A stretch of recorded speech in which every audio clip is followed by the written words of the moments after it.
All right, we're Okay. live. All right. Like we're on the screen. Yeah.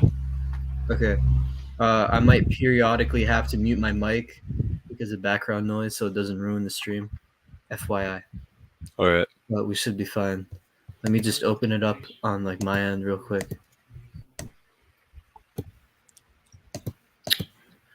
All right, and then I'm gonna mute it. Okay, there we go. I think we should be good. All right. So this is the fourth stream.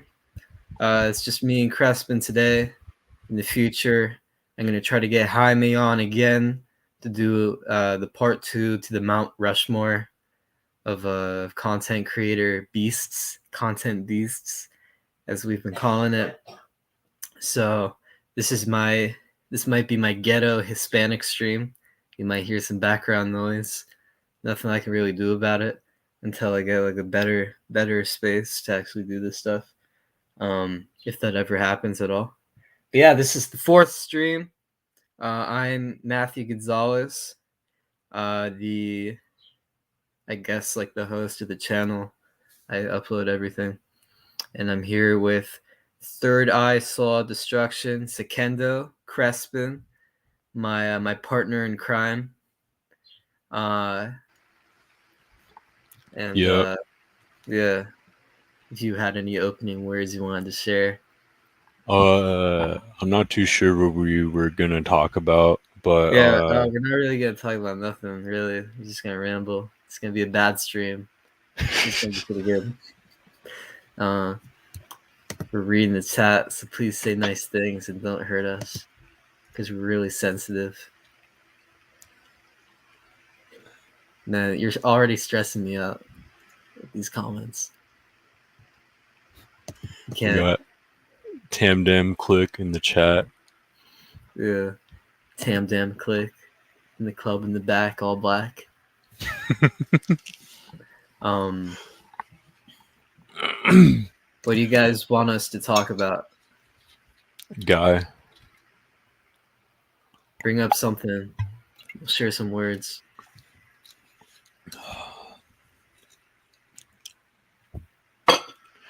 Um,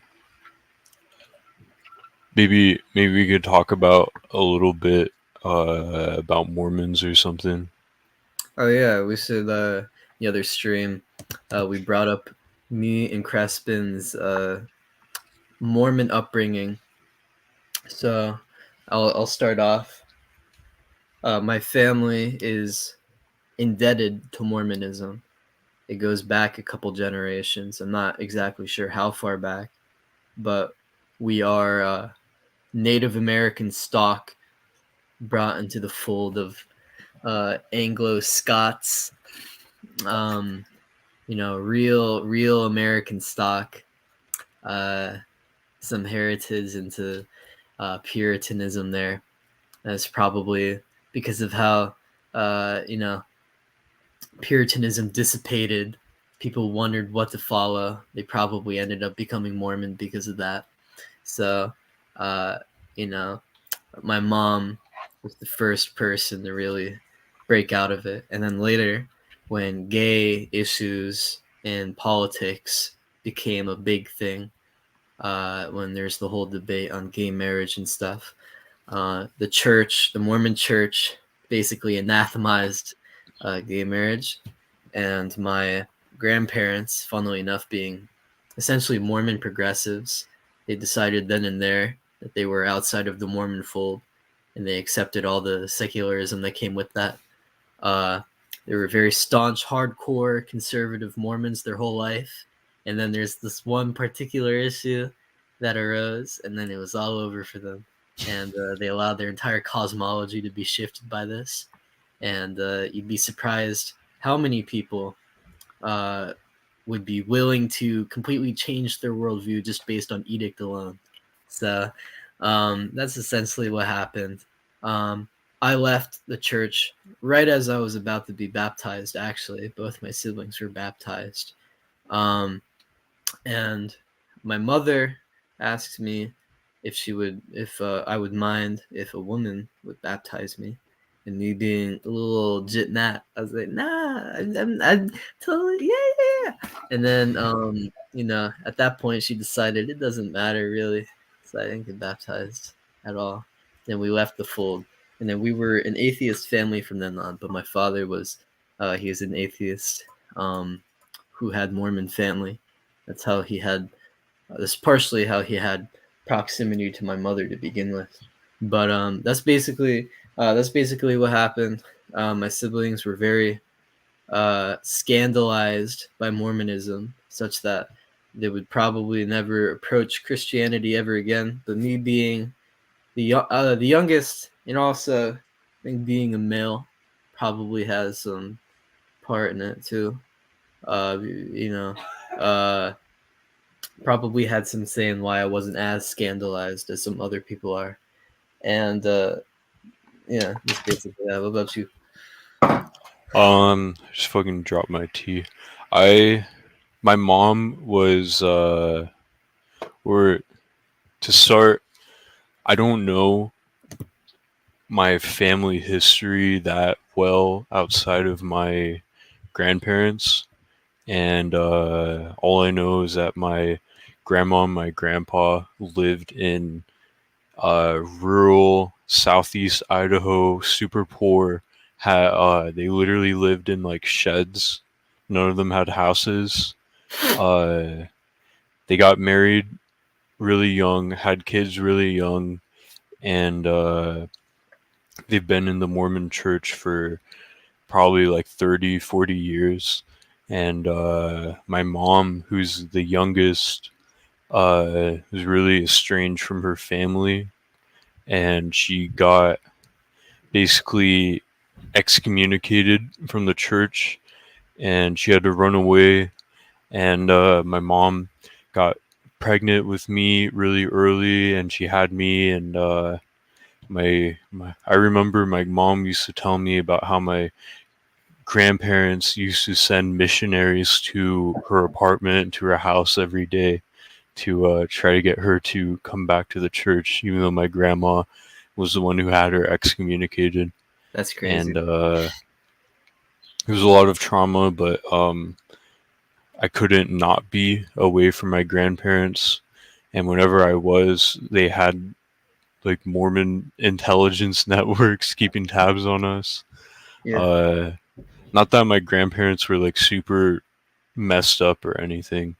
They eventually calmed down when they got in their like 60s and Are they 70s. still Mormon?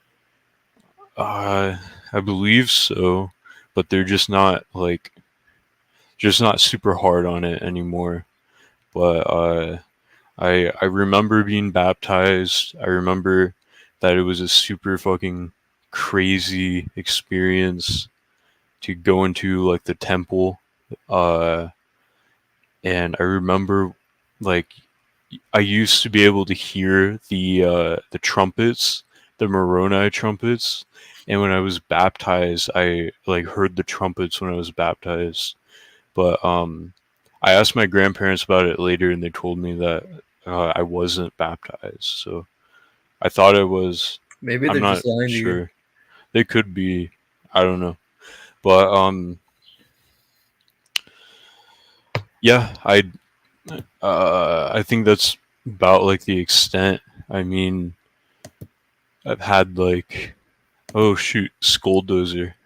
Yo, shout out What's up? 𝔀𝓸𝓻𝓴𝓲𝓷𝓰, old time hombre. Good to see you. Hope Uh, you come soon. yeah, I think that's pretty much all I have to say. I mean, the trauma that my family had is like very minimal compared to like the rest of my like aunts and uncles, and I don't think any of them are in the church besides like one of them. You should keep talking. Actually, I should be fine. All right. Um, I think something that I take it back. Yeah, you Mm. should talk for like 2 minutes. Anyway, so Mormonism is very weird, very strange. The sacred garments is just like it's a very like kind of petty thing to bring up. Yeah, when there's way weirder things about it for sure. I just want to know, by the way, that my family used to give patriarchal blessings. My great grandfather did, and so did my grandfather as well, I think. Um, they they were kind of, you could think of them as kind of like Mormon. Well, my great grandfather, you could think of him as like a Mormon Jesuit, because he also worked for the American government, and he spied on Egypt basically to study their irrigation, and he brought back a bunch of freaky artifacts that we have. Um, we're not. By the way, we're not actually wealthy at all, which makes it funnier. Let that even happen. That's just like a weird. That's just a weird side note. Yeah. Oh, he like invented the satellite. I'm just kidding. He he worked on like some satellite for the U.S. government or something. it was voice to skull He's satellites. working on voice to skull, no touch torture. Yeah, no. When I yeah, so Mormonism is really interesting, to me at least, looking back on it, just because of like, be careful where you're stepping. Mormonism is really interesting to me at least because it's like a religion. It's the religion of like American exceptionalism in a lot of ways. Uh, Besides that, it's interesting to know how many Mormons there are in the FBI, how many MLMs, or multi-level marketing, essentially pyramid schemes, are based out of Utah specifically. And I think besides that, before we even talk about the weird side of Mormonism, we should just talk about the surface level stuff. Uh, Most Mormons are good people, genuinely. They're not worth like making fun of, honestly. I think it's really petty when people do that. The worst thing about Mormons is like I mean, it's obviously going to be like their crowd conformity stuff. You know, uh, they peer pressure people immediately. They will gaslight you, obviously, about like discrepancies with anything at all. But they're not really bad people.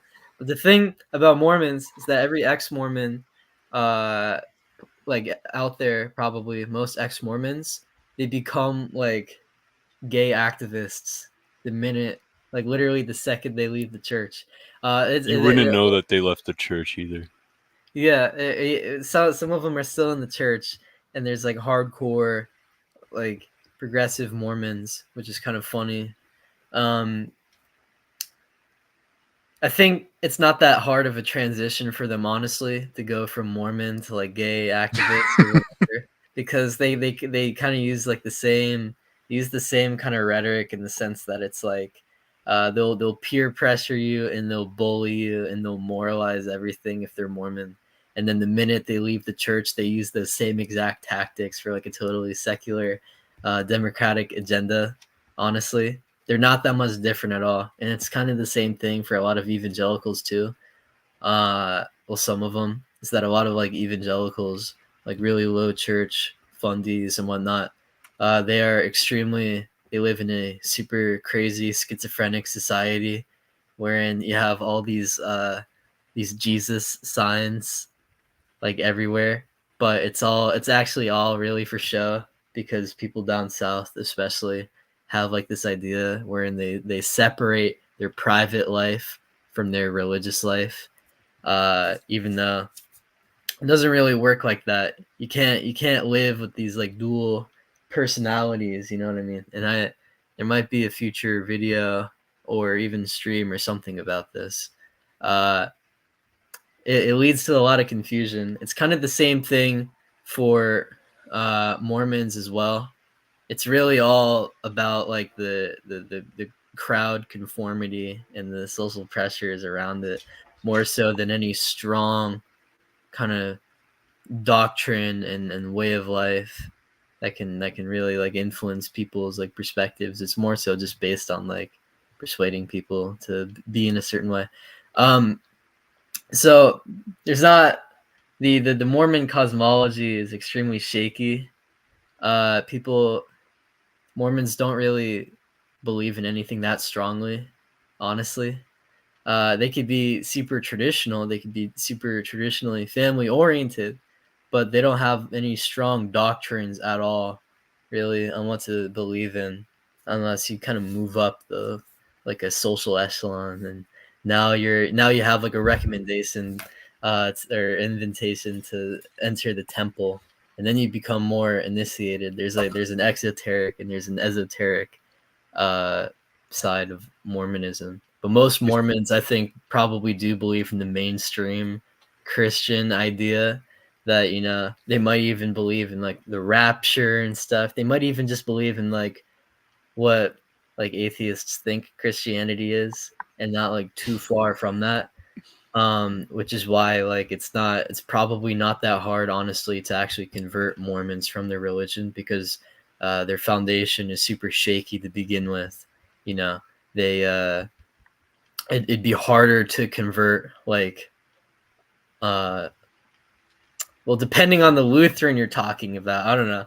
It'd be easier, or sorry, it'd be harder to kind of persuade a like a confessional Protestant to do anything, because like a Mormon is like the pure opposite. They're vaguely Christian, but like normal people who are completely uninitiated, they think Mormons are these extreme religious fundamentalists that are extremely Christian, and they extremely believe in these really Christian ideas. And no, it's actually not like that at all. They have no doctrines about basically anything at all on a normal level, other than like condemning certain like social conventions, I guess. But that's really it. So it's really, once again, it's really just based around crowd conformity.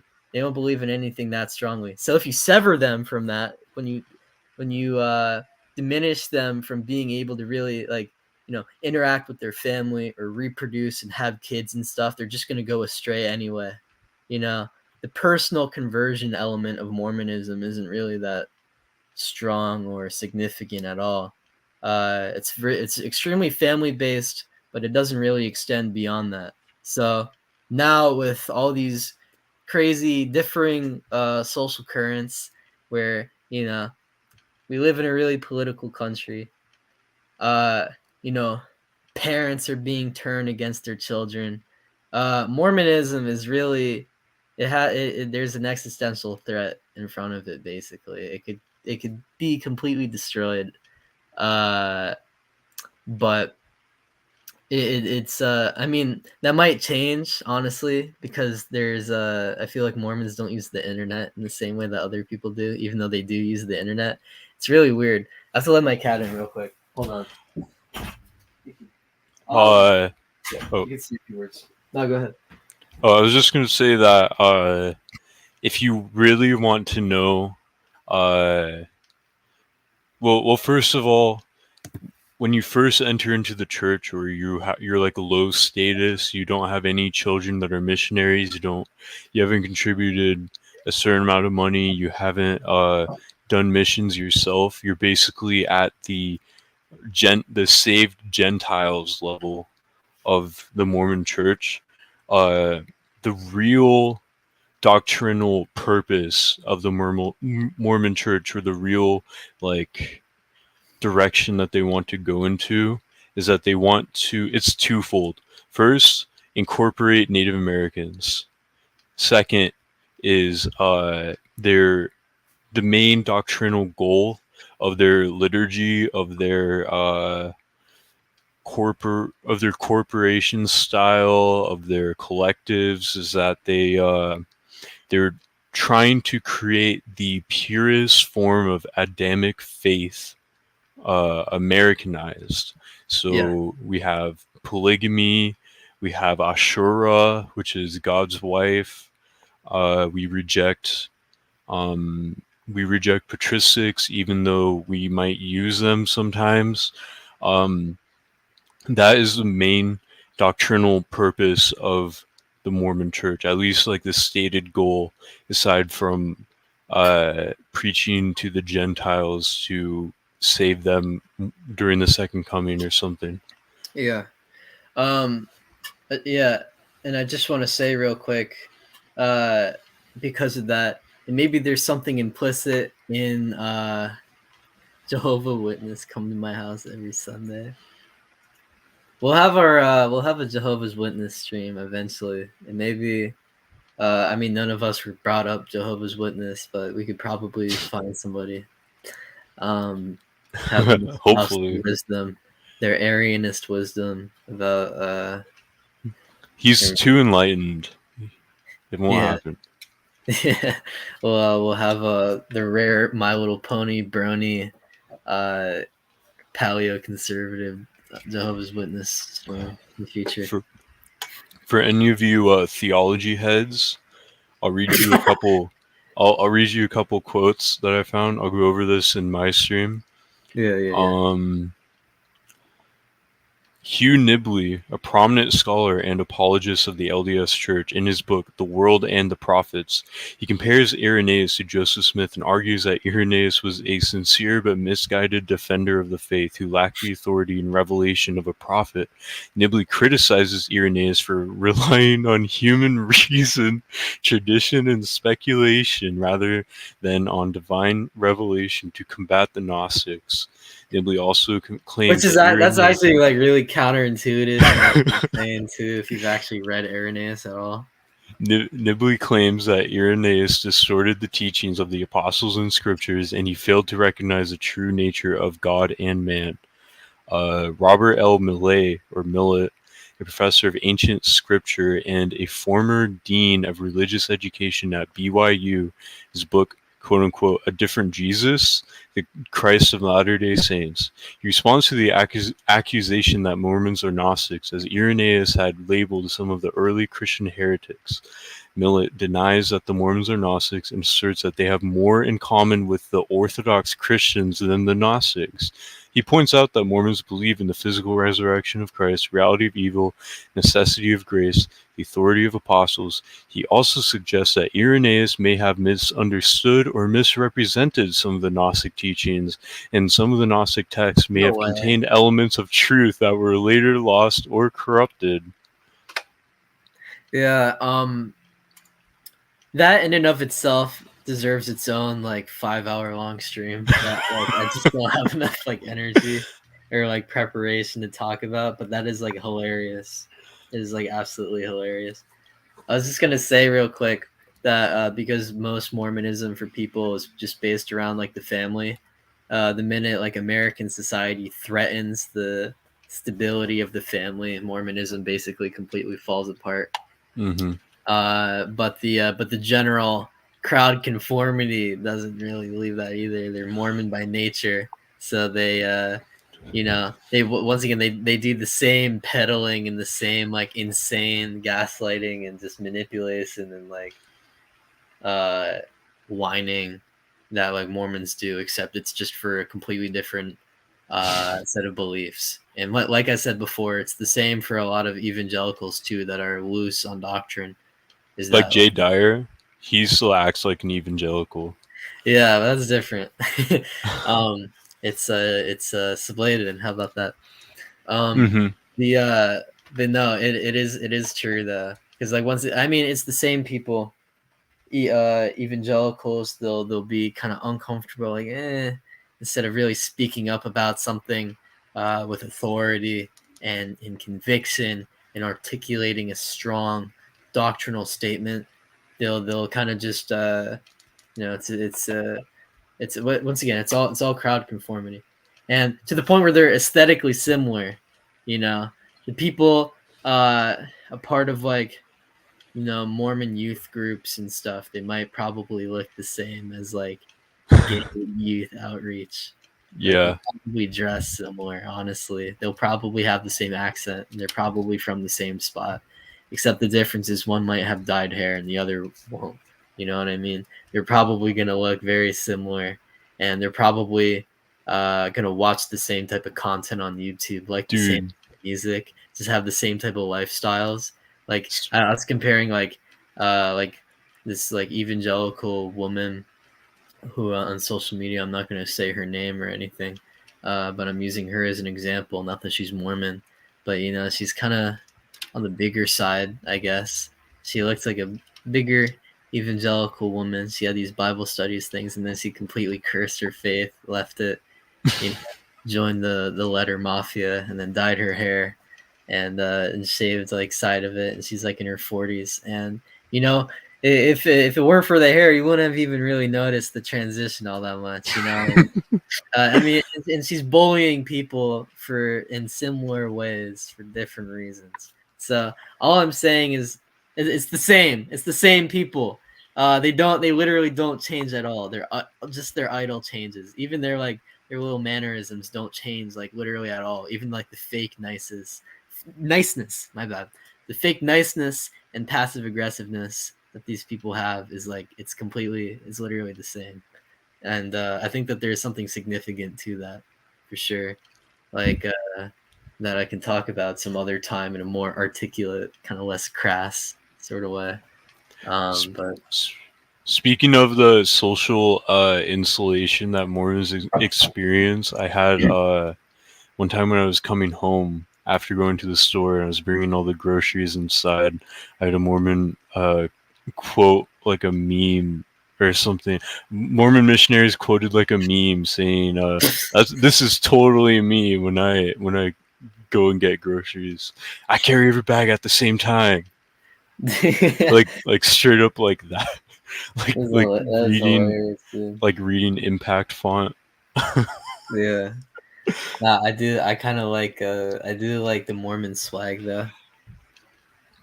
Um, they all look like they're on some heavy business for sure. I like that a Yeah. lot, and I still, I mean, not right now. I look like a bum right now, but I mean, I try to carry some of that Mormon moxie with me every once in a while. Um, so what was the other thing we were going to talk about? Uh, Mormon American exceptionalism and Hmm. Darwinism. We Uh, should talk about MLMs too. Yeah.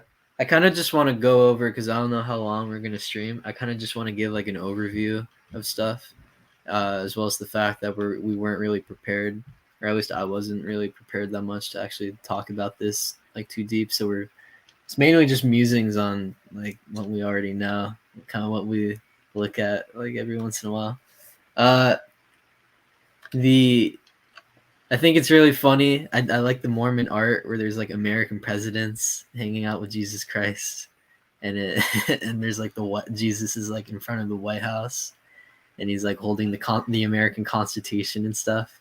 There's something really important to that, and in general, uh, the idea kind of behind Mormonism in short is that uh, it is once again it's the religion of American exceptionalism. It's a cult that basically started surrounding this idea that America is like the height of all civilization in some sort of way.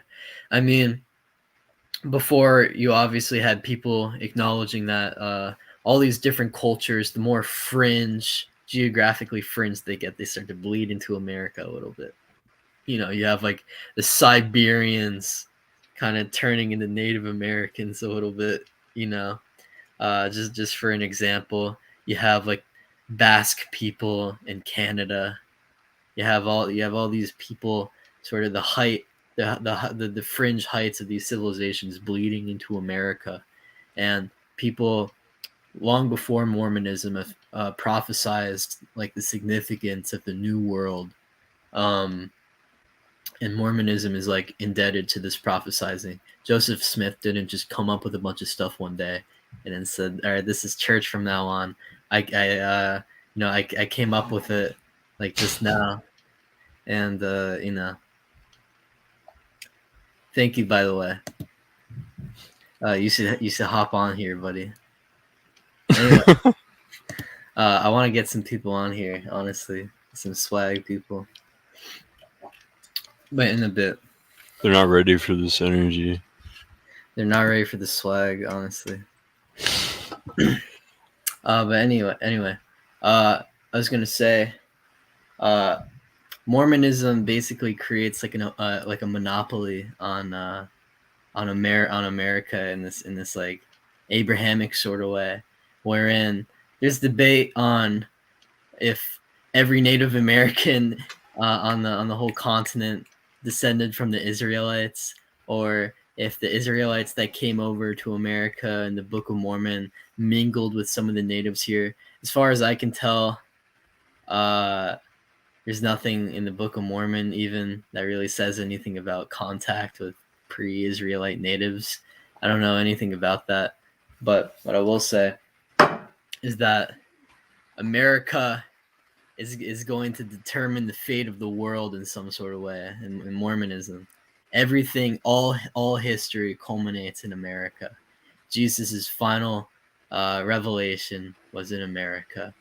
And because of this, America is this experimental, futuristic society that has like revelation that's been lost in the rest of the world. And they get to work with this, you know. They get to be out in the frontier. They get to start businesses. They get to start new families that are, uh, you know, they don't have any of the issues that the old world people have. They can start anew basically, and I think sometimes there's like perennialist undercurrents in Mormonism, and this is probably because of its proximity to Scottish Rite Freemasonry, and like through that, uh, I don't know how much I can talk about this on YouTube without like the live stream getting striked, but like, uh, dubious, uh, European 𝔀𝓸𝓻𝓴𝓲𝓷𝓰 stuff. Mormonism Mm-hmm. does actually have some of that. I think specifically because of Brigham Young. And it also has to do with the fact that Mormonism is monolatrous. It's not monotheistic. It's monolatrous. You could think of it like, imagine we're a bunch of peasant people. There's all these various gods that treat people differently. We made a covenant with one specific god who essentially treats us better than the other gods. I mean, some people like to say that this god is the supreme creator god, but that's not even true. We can talk about that in greater depth. And I'll let Crespin take over in a second. But I do want to say that because of that, because America is like the frontier land, the height of all civilization kind of bleeds into America. There's a special, unique prophecy attached to America. And also the way Mormon theology kind of is with it's very Darwinian. People excel over other people. It's essentially it's like the hustler religion, believe it or not. It may not look that way, but Mormons are big hustlers. They have their own bank. They have the Zion Bank. They're really concerned with providing for their children and creating strong dynasties, strong bloodlines. They're obsessed with genealogy. In fact, most genealogy is probably overseen by Mormons in some way. So they're really about Mormonism is about creating the most well-bred families out in the frontier, and you know, having enough separation from the rest of the world, but still kind of interacting with them in maybe subtler ways. And America is the vessel for this, and the proof that America is this like hustler frontier civilization is in its like history. It came from God's chosen people, the Israelites, and they came over here, and the rest of the world didn't know about it. I don't know. It's interesting. That's all I have to say for now. To add on to that, I wanted to preface something that any like American iconography in like the modern era, like Jesus Christ shaking hands with Donald Trump or something, It's all uh, Mormon. all of that is Mormon. I'm gonna show you guys this real quick. You see, this painter is Mormon. You've probably seen a lot of his paintings though. There's one that's like, oh no, this is a video. This one where it's like Donald Trump. There's Satan somewhere in the back, and there's Jesus. There's one where Jesus is carrying a cross. I wonder if I can find that. Isn't there one where he's like carrying a cross and like Napoleon is right next to him or something? There's like he's just showing. Okay, it's this. Oh, that's not even It's the one like I was thinking all of. of That's crazy. but it's like there's a bunch of people who are like good guys named about. Look, there's Karl Marx. There's Paul. I don't think that's actually Paul, but I like to believe that guy is Paul. There's Osama bin Laden back there. Thomas Jefferson. Darwin. What the fuck? Why is Darwin back there? It's just there's like a painting that's supposedly by John Naughton, and Oh yeah, this picture, the one that everyone I actually kind of like that picture.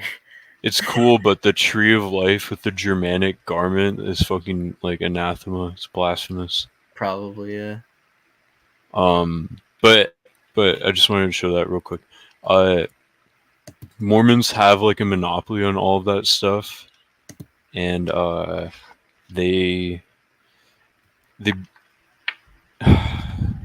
they're like the people who their biggest thing is voting for Republicans. Sometimes. I'm sorry. There, a lot of them might be like DeSantis supporters. I don't know. I don't really know what current Mormon politics looks like, to be honest. It's well, from what I see, it's like everybody who's like a normal Mormon guy is like a Trumper, but all of the rich Mormon people got paid by DeSantis people to like advocate for him. Yeah. And it's not even their whole selling point is like DeSantis hates trans people or whatever. When I don't know if when Mormons are nicer to them or something. Dude, the Desnat shit with the fucking we need to get trannies out of our church right now. Those are like the least. Those have to be like the biggest minority of like Mormons ever, even though they probably have a basis to go off of, like Yeah. in Mormon theology, Also, like race science and stuff. Also saying that a lot of the weird theosophy stuff is from like Brigham Young doesn't excuse like FLDS people, or it doesn't excuse Joseph Smith or anything. I I think that we're gonna see a lot of like Mormon apologist stuff, Mormon outreach stuff, especially with the election. I mean, Mormons are very like socially insulated, but like if they see like Sam Shamoon and all these other people like getting some outreach and like converting people, probably see like Mormons do the same. I mean, it always takes them like 4 years to try and hop on some kind of trend, but we're about at that threshold. And the biggest lie that a Mormon will ever tell you is that Mormons are Christians, like they believe in the same God that you do. It's like the biggest Honestly, lie that they'll ever they'd get tell more you. they'd get more clout if they just said that they weren't like us. Yeah, exactly. They would get more clout. I'm not even trying to be like, you guys aren't like us. It's like they literally aren't, and they say it too. And it's like at that point, it'd be easier for them. In fact, it probably not giving anyone ideas. It'd probably get them more clout to just be like, we're not Christian, and maybe alternative to the Christian establishment, because like we don't believe in Christianity's central tenets whatsoever, and Mm-hmm. you know, they believe Christianity is wrong, so you guys should follow us instead. You know what I mean? They would Yeah. probably get more. They'd probably like, I don't know. I'm not saying that they should, but it's weird that they LARP as like low church Protestants to normal people when they're actually like the opposite of low church as well. They're like as high. They're like really high church. They have like giant magisterium, but they LARP as like really low church to like normal people. If you ever talk to a Mormon, you should always understand that It literally is an MLM system. Uh, you have different like echelons of being saved or salvation. Like the highest that like a normal person can get by like living and dying like a normal person is the sacred underwear like lesser saint. Uh, Most of the Mormons that think that they are Christian are going to be like saved Gentile level, where they just have like Mormon families and they're about to send their kids on missions. But in It's truth, really the way salvation works is I mean, I think we we'll have a future stream maybe where we get one of our friends who's Orthodox on here where he can contrast uh different ideas of salvation. As far as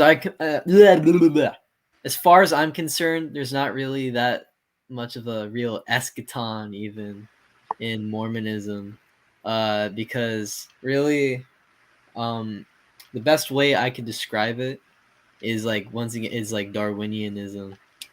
People in Mormonism, you're continuously evolving, and you need a body to be able to continue evolving until you reach godhood.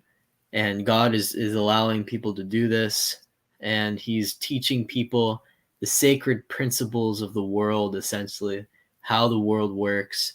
And, by using these principles and kind of maximizing them, utilizing them in specific ways, you can benefit from it. And it's moral and it's good in Mormonism. It's not seen as like a cult at all. It's like this is how the world works. There's these things that undergird reality, and you learn them at the temple, and you use this to basically like seize your path.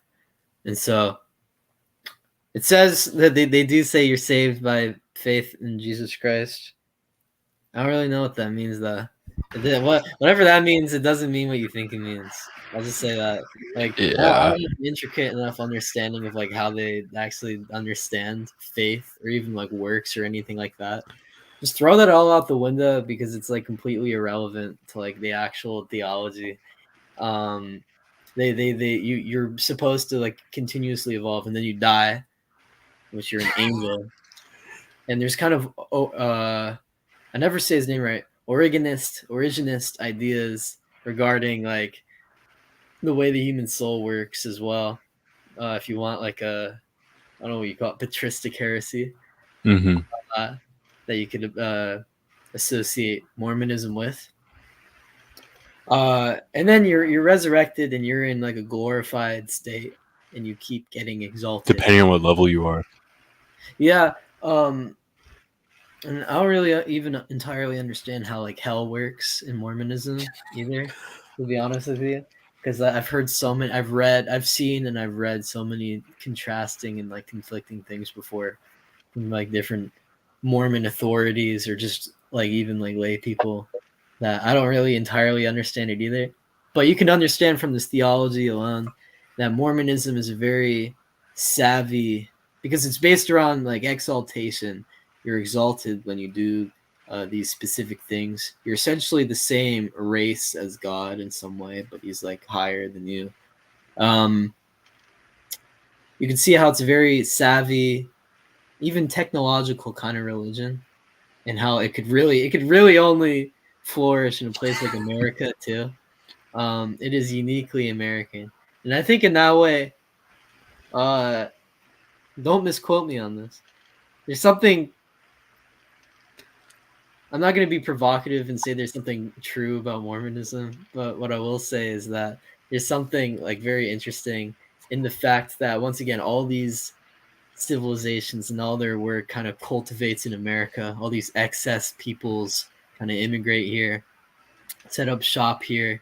There's these conflicting families. There's this idea of American exceptionalism. There's this idea you start your business, you start a strong family, you enjoy the fruits of liberty and all these other things. Mormonism, once again, it's a cult that surrounds this, and it uses in a way, a lot of Mormons will kind of appropriate Darwinian sciences into their like religious understanding of things. and their cosmology, and it's a very savvy religion. It's all about excelling in America. You know what I mean? But it's like the esoteric form of it. It's like esoteric American exceptionalism. I think We that's got so. a caller, Matt. We got a caller. We can have them. All right.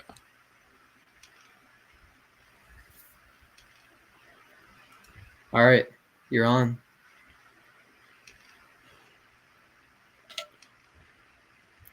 Yo, what's up, Silver?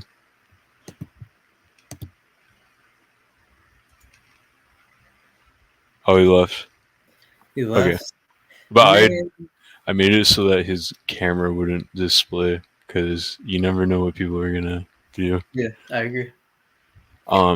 Anyway, as you were saying, That's really all I have to say about that. But that's what I find really interesting about Mormonism for sure, and that's why there's so many Mormons that are working in AI as well.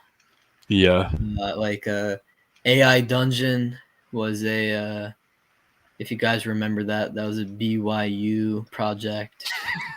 There's a lot of couldn't handle. I'm not gonna. If you guys want to join, you should just say something in the chat. there's a You can, private chat in StreamYard. Just yeah, identify yourself. yeah, in the private chat. You guys will be fine. No pressure, by the way. Yeah, Because we're reading the YouTube chat as well.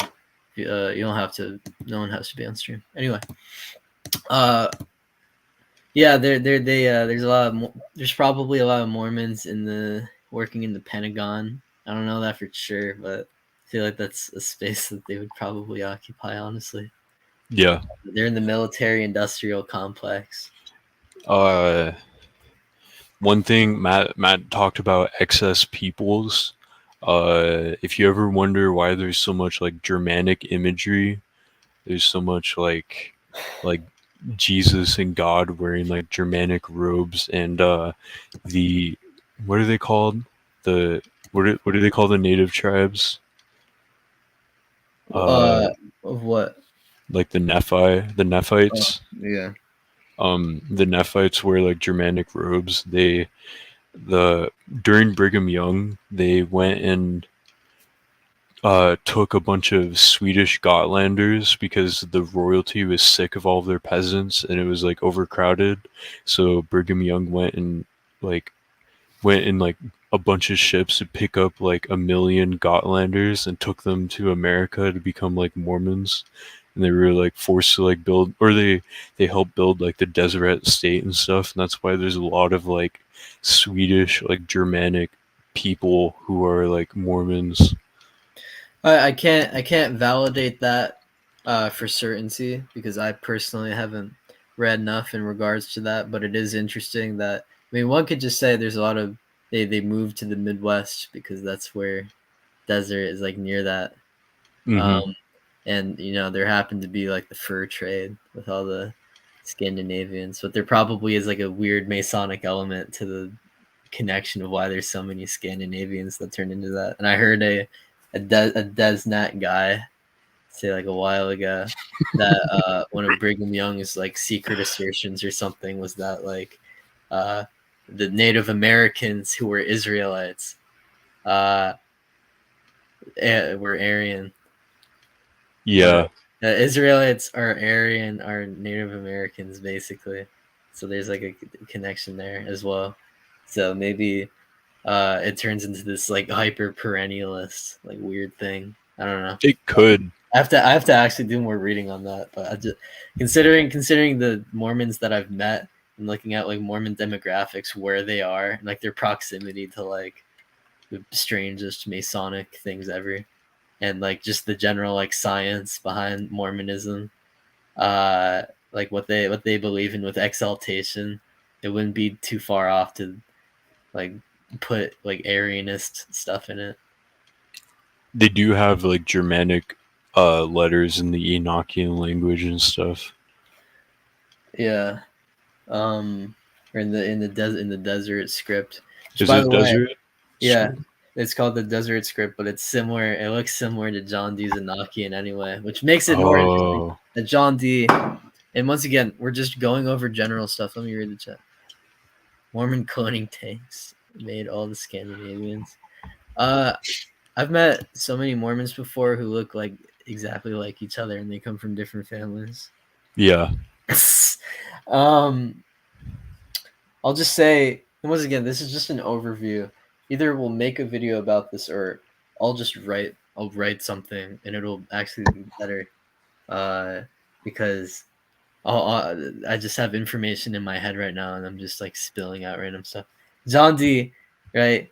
The Court of Elizabeth. He was a navigator, and he's the esotericist guy who founded America. He created he basically created the British Empire. He was an insane sacred geometry sorcerer, and he was in the Court of Elizabeth. And I think the thing about him, I don't think he was like a evil Satanist. I think he's a lot more akin to like King Saul in the Bible or something, wherein he dabbled in observing the times, divination, probably everything. He probably did everything that's like banned in Leviticus and Deuteronomy that pertains to like witchcraft and stuff without like actually sacrificing children. But his scrying stuff is definitely very dubious to me. You know, kind of trying to understand through scrying. You could understand stuff like scrying as like utilizing these and accentuating these underlying principles of the world to have something concentrate within this like action, and then like drawing it out and like speaking to it, and doing this with angels and creating like a scrying language with his discourses with angels to unlock different secrets of creation and whatnot. That's evil. Uh, but he was he was an insane mathematician, and he was in a bunch of geopolitical espionage too, like the King of Poland, all this other stuff, scaring people. Anyway, he in some sense, America has like a lineage that could be traced back to John Dee because of that. There's always been a battle in America between like fundamentalism, trying to create like a fundamentalism, and then like strange hyper Protestant like alchemist like utopia. These two groups kind of battling it out. The Puritans in New England were burning witches, and now witches run New England through this crazy Episcopalian witchcraft. Puritanism dies, and now it's like a matriarchy over here, and then a billion immigrants came over and made everything Catholic after that. And the same thing kind of existed in England too. This kind of battle between the Church of Christianity, and then the Lodge, the Puritans and the witches, the Anglicans, and then the splintering freaks and schismatics. America kind of represents that in a lot of ways, and I think America is cursed with this like heritage of sorcery and black magic and usury. I think we were always going to have that in some way because of like the stuff happening in England, specifically with John Dee, to the point where where John Dee is this navigator and an alchemist in the court of Queen Elizabeth, and he has the scrying language. Mormonism, the penultimate civilizational cult of America, has a language that resembles John Dee's language. The desert script resembles that of Enochian. It looks like a scrying language. Joseph Smith did scrying. He did sorcery. He did magic. He used to do magic in upstate New York. He was a treasure hunter. He peered into hats and would have things manifest before him, and he communicated with dubious beings. And I don't want to say anything else about this for now. because I'm going to use this as a segue. But talking to demons and being inspired by demons, writing these things down. He's very much like the false prophet that would come from the seed of John Dee in America, and I think this really sums up America's history. This battle between in the new world that all people shall inherit, uh, and the Anglos, in some sense, are like the chosen people battling against the fallen Christendom of the Spanish. They have to restore this justice in the world, but there's strange sorcerers within their midst. And look at what happened to America now. There's sigilmancy everywhere. We have scrying mirrors in our hands, these black mirrors. And the corporations run everything, the lodges run everything, the church has been completely fractured, and there's a greater emphasis on allegorical readings of scripture that come from these mystical gurus from the land of America than the teachings of the apostles. And Mormonism, I feel like, is the cult that is like not pushing this out, not perpetuating this in any way. They're merely the people who get it. They understand it in some way on a subconscious level, and it's like if America became a wasteland, they would have the vaults, they'd have the bunkers to survive it. They know this about America in some way, and their eschatology is kind of framed around this, or like what eschatology they do have. It's centered around America in some way. It's centered around like the Mormon mecha tanks and lasers and the Mitt Romney theocracy, which is really funny. Nothing really came out of that either. He didn't end up becoming president at all, and he's super lib as far as I'm concerned. Like, he's not actually, like, people thought for a while there's these conspiracy theories that America was going to collapse after Bush, and then we were going to have like a Mormon theocracy or whatever. It's really funny though. Anyway, they're shooting for it. They're hoping. Yeah. I wonder what America would have been like if Mitt Romney won. Probably nothing what people were going to say. It's probably just going to be whatever. I don't know. Probably wouldn't have been any different if like Bush got reelected or something. Yeah. That's basically, that's all I have to say in regards to that. But I think that is the proper lens to view Mormonism, not just as some weird phenomenon of ultra Protestantism or something stupid like that. It's really, there's no relation to that at all. It's really its own thing. It's like Islam. You can't say that Islam was like the OG form of Protestantism or something. That's so retarded whenever people say such outrageous statements like that, and it's clearly just to create ire and make people argue with each other. But I think it's really crass and disgusting, honestly, to be saying stuff like that. I can't condone it, so I'm saying it right now. I any comments like this, if people ever comment and call like good Protestants, at least, basically Muslims or whatever, like, I don't know what to tell you. I think you're just wrong. But Mormons though are like Muslims though, because of like it's a similar type of phenomenon, because it's both like a restructuring of like Abraham's seed and how that like redeems other people, which I can also get into in a little, but you probably I'll pass the microphone over to you. Are we done talking about Mormonism? No. But it might evolve into something else. We should probably shift it now and just keep whatever else we want to say. But I want to leave the audience with this question. And so, if Joseph Smith kind of carried on the legacy of John Dee, how exactly did that happen?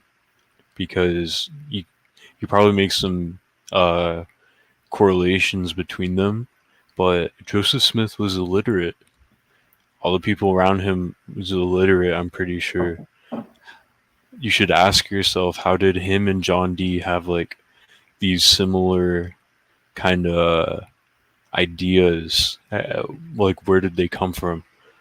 Uh, you should try and go and answer that question for Yeah, yourself. that's him and Muhammad. They're both unlearned, illiterate people who receive these miraculous revelations with these scary encounters with angels. Things that like only a few like rabbis or like a few rabbis or like a few like church fathers knew about.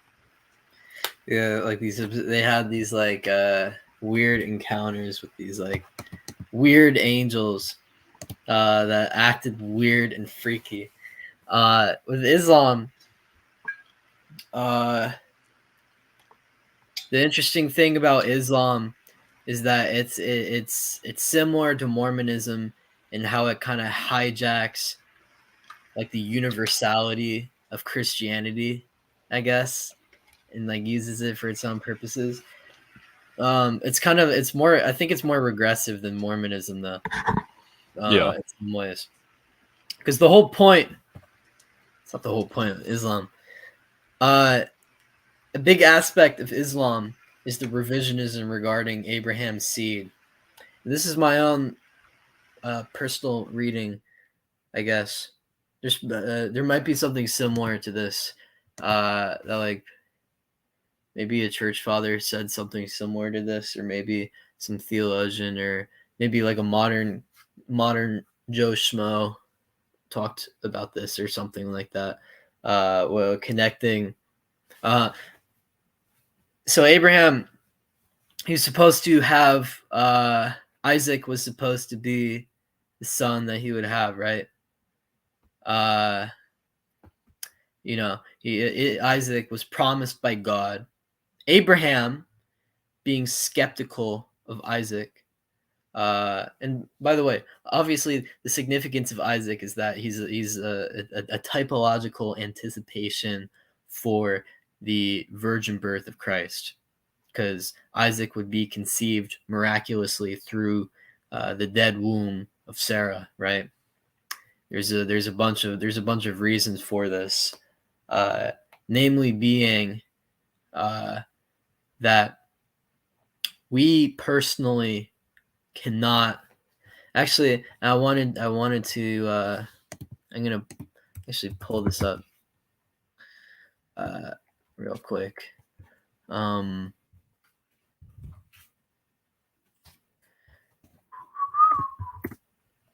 have it saved because I wrote something about this real quick. Sorry, guys. You can fill the space in while I do this. there's actually a couple patristic authors who have talked about this, but I've seen other people kind of put this idea in doubt, but it makes sense hermeneutically, so it might be true even if people Yeah. doubt it. If I'm like completely wrong, I'm completely open to being rebuked. I'm gonna accept it. I'm gonna accept it right now. This is just It something makes total sense though. Yeah, I was just thinking this up one day. So I guess I can't find what I wrote, unfortunately. But it reminds me in Luke 17, verse 33. It says, "Whosoever shall seek to save his life shall lose it, and whosoever shall lose his life shall preserve it." I was thinking about this, and I've seen a repetition, I guess, of this idea throughout Scripture in different ways, wherein obviously, the flesh is corrupted. The ways of the flesh can't save us. You know what I mean? We can't save ourselves. We live in a world that is so destroyed by sin, that is so evil, and that is so bad, that the only way to live, like biologically live, the only way to live is to keep sinning, right? The kind of liberal hypothetical, what if in order to save your girlfriend you had to kill like 30 people? Would you do it? That's basically the world we live in already. That's not even really that much of like a hypothetical, namely because Like, think about all the evil, corrupted systems that we're complicit in every single day. Think about the things that we pay taxes for. Think about all the people in the military for an evil cause. And just think about, I mean, those are like the most obvious examples. But the more and more you think about it, the more you realize that we are enslaved to sin in some way. All of us. And the only way for us to keep living, for us to get food on the table, and even for us to really, you know, reproduce and create stable families is generally through, it's never a clean process. It's never 1 2 3. It's always like there's probably a bunch of human sin, you know that undergirds really everything we do. We're impure beings, we're fallen beings, whatever. So basically the ways of the natural world that we are like accustomed to are kind of damning in some sort of way, right? And that's not to say that it's all over, because Christ died on the cross and resurrected for us, but uh, it That might shows be that, news to some people. yeah, it might be, nowadays in 2023, it might be a shocker for some. But uh, you know, that shows us when we try to survive in this world, when we try to benefit from this world, we can only really do it through like evil. To be super profitable to this world is, it's usually like the Hustlers University Machiavellian, like, cultivation. You could say it's capitalism or whatever. Yeah, it's just evilly cultivating things. And in the ancient world, with how people understood reproducing, they understood it as like survival. So if you had a bunch of different wives and concubines and whatnot, you were a very profitable man, and your legacy was going to live through the bloodline that you're perpetuating, right? People, you know, the fact that we have like our own identities, I guess, like just as like individual people, is kind of like it's really like a modern privilege that we have, that like a lot of people in ancient society did not have. Everyone's family depended on these youth. That's partially why child sacrifice was such a big prominent thing in ancient society. Obviously, it's a demon probably telling people to kill their baby.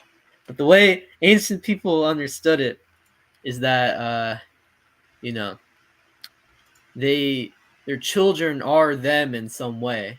They're giving up a part of them, their portion, to this god, and hence literally sacrificing their lineage to this god, so that the rest of their lineage would be profitable, right? That's the trade-off. It's like a tax. you know these pagan gods, they were taxing these people. That's how much babies mattered to ancient people. I mean, you could also consider just the climate people were living in. People were dropping dead all the time, whatever. uh Children really mattered in that way. And there's a worldliness, I get there's the worldly family that is kind of related to this. Now, to go back to Abraham, Abraham had to break away from this natural family structure in some way, which is why Isaac would be conceived miraculously through a dead womb. It's unprofitable, right? God, he had this from God, that he was going to uh, have a child who would be separate from the profitableness of like the natural family. But Abraham doubting God, doubting that God would bend the natural order of the world in some way to for his faithful follower. He was skeptical of God, and as such, he ignored essentially revelation and pursued what was naturally profitable. Instead he had intercourse with Hagar, the Egyptian, and Ishmael was born. He was born through this worldliness. He was born through these natural ways. out of skepticism toward God and this almost scandalizing revelation towards Abraham, at least. So, and obviously, the reason why a reason why the virgin birth is important as a miracle, it's not just because God was showing, oh yeah, this is my son. He doesn't have a biological father, but it's also the separation from original sin too. Not that it's necessarily just a genetic thing, right? I don't want to get into weird territory. So just parse through what I'm saying, basically, because people will make assumptions. Ishmael was born through the natural means of the world out of skepticism towards God, and this is why he is not the chosen son. In Islam, Ishmael is the favored son over Isaac. And there's it kind of makes so much sense of like Islam's theology and just the way they deal with stuff.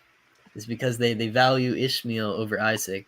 And Ishmael, he entered into the wilderness, but he was protected.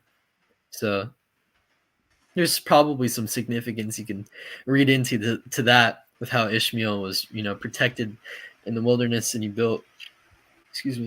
had a kingdom. But the way I view it is that this created a permanent seed of, not permanent, like a very long term. It created a very long term. I think it's prophesizing Islam in some way. I really do, considering the way Ishmael was born, and what would come out of Ishmael's lineage of these people rejecting God's revelation and going their own way. That's really what happened. And also consider the weird discrepancy in the or not that's not the word I want. Like the contradicting identity of like the Ishmaelite. Abraham's son was supposed to be conceived through this specific means, and yet Ishmael was born through natural means and not those miraculous means at all. But he's the son of the biblical patriarch. How does that work out? There's like a conflict in this identity. Same thing with the Muslim. The Muslims themselves are kind of in a weird territory where they're not Gentile completely. They are Gentiles, but just the way it works in Islam, if you compare it to the Bible, they're in like a weird state between Gentile and circumcised chosen people. They're basically Gentiles that Abraham, that came from him somehow. I mean, maybe do they even inherit anything from Abraham? They don't, right? No, they don't. No.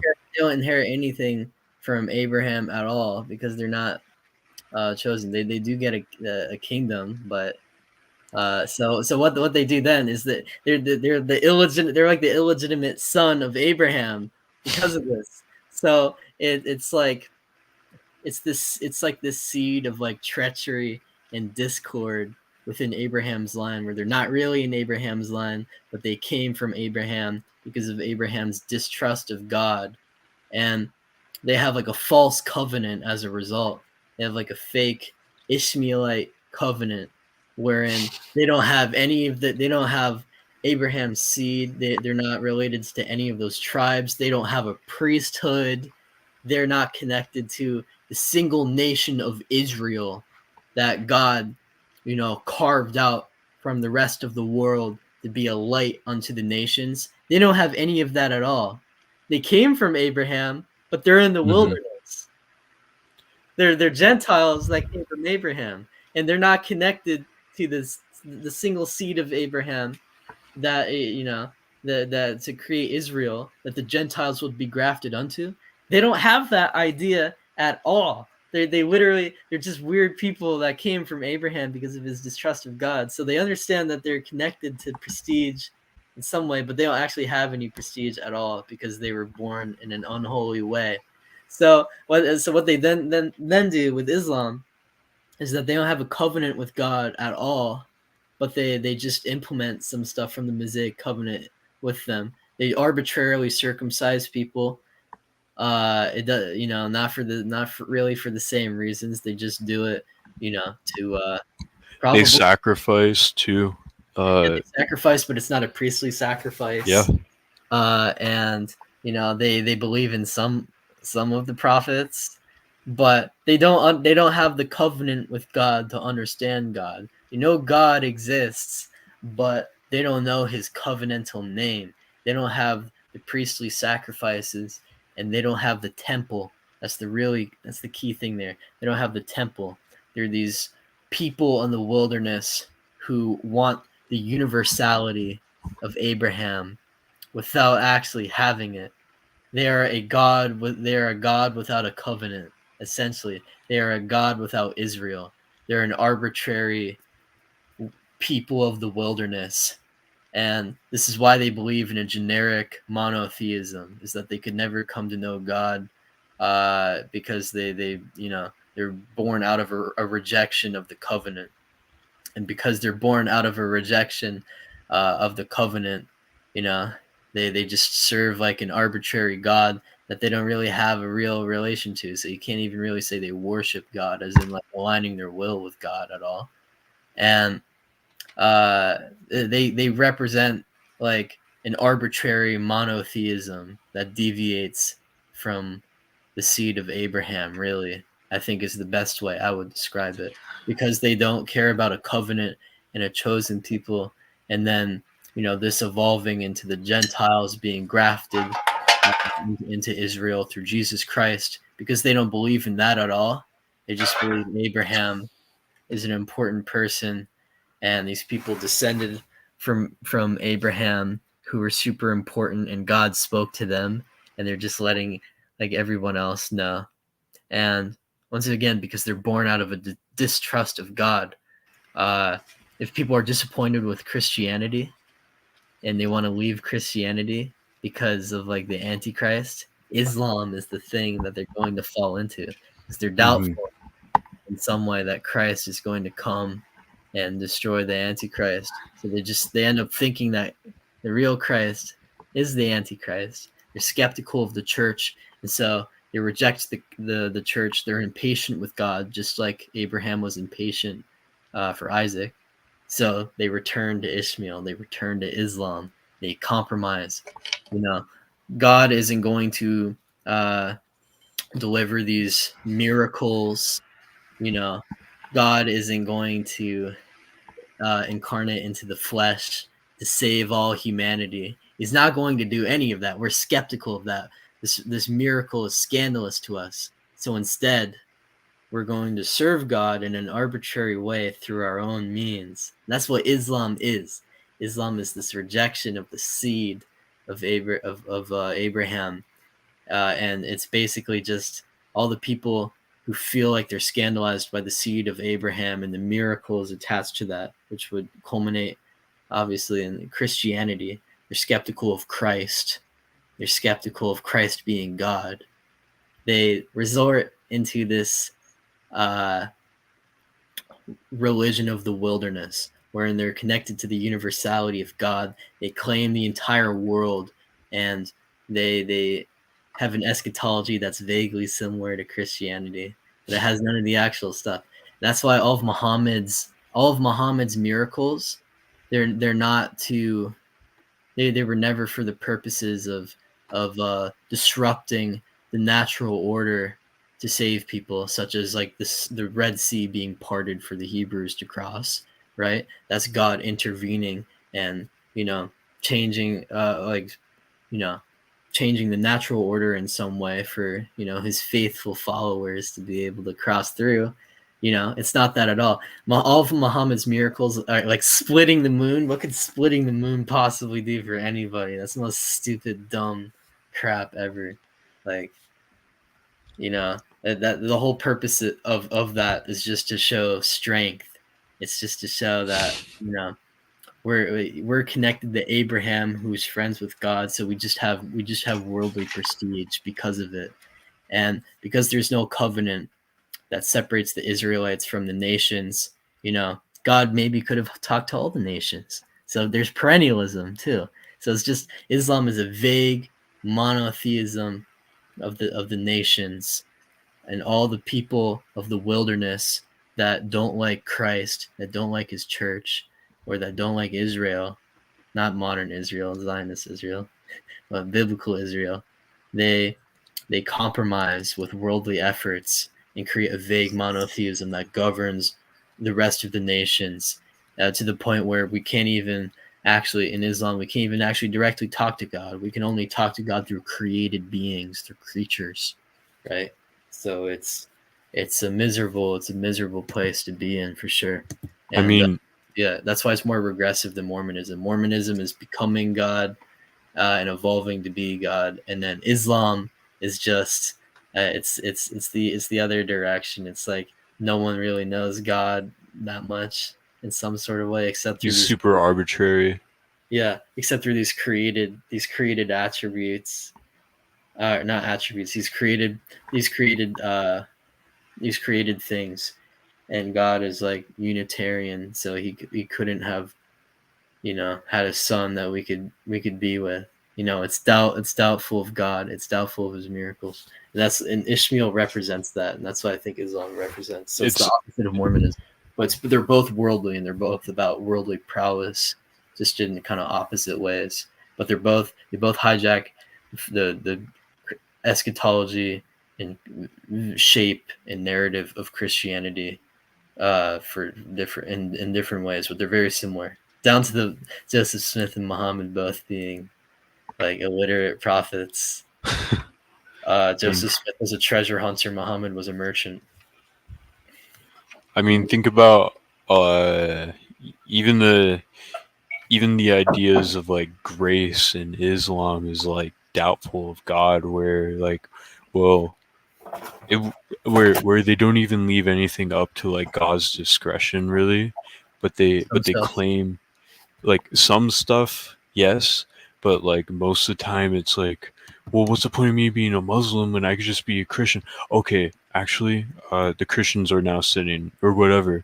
Um, don't forget about the satanic verses where Muhammad couldn't determine whether or not Satan was talking to him or if it was God. Uh, and another thing I just wanted to clarify for what we're talking about.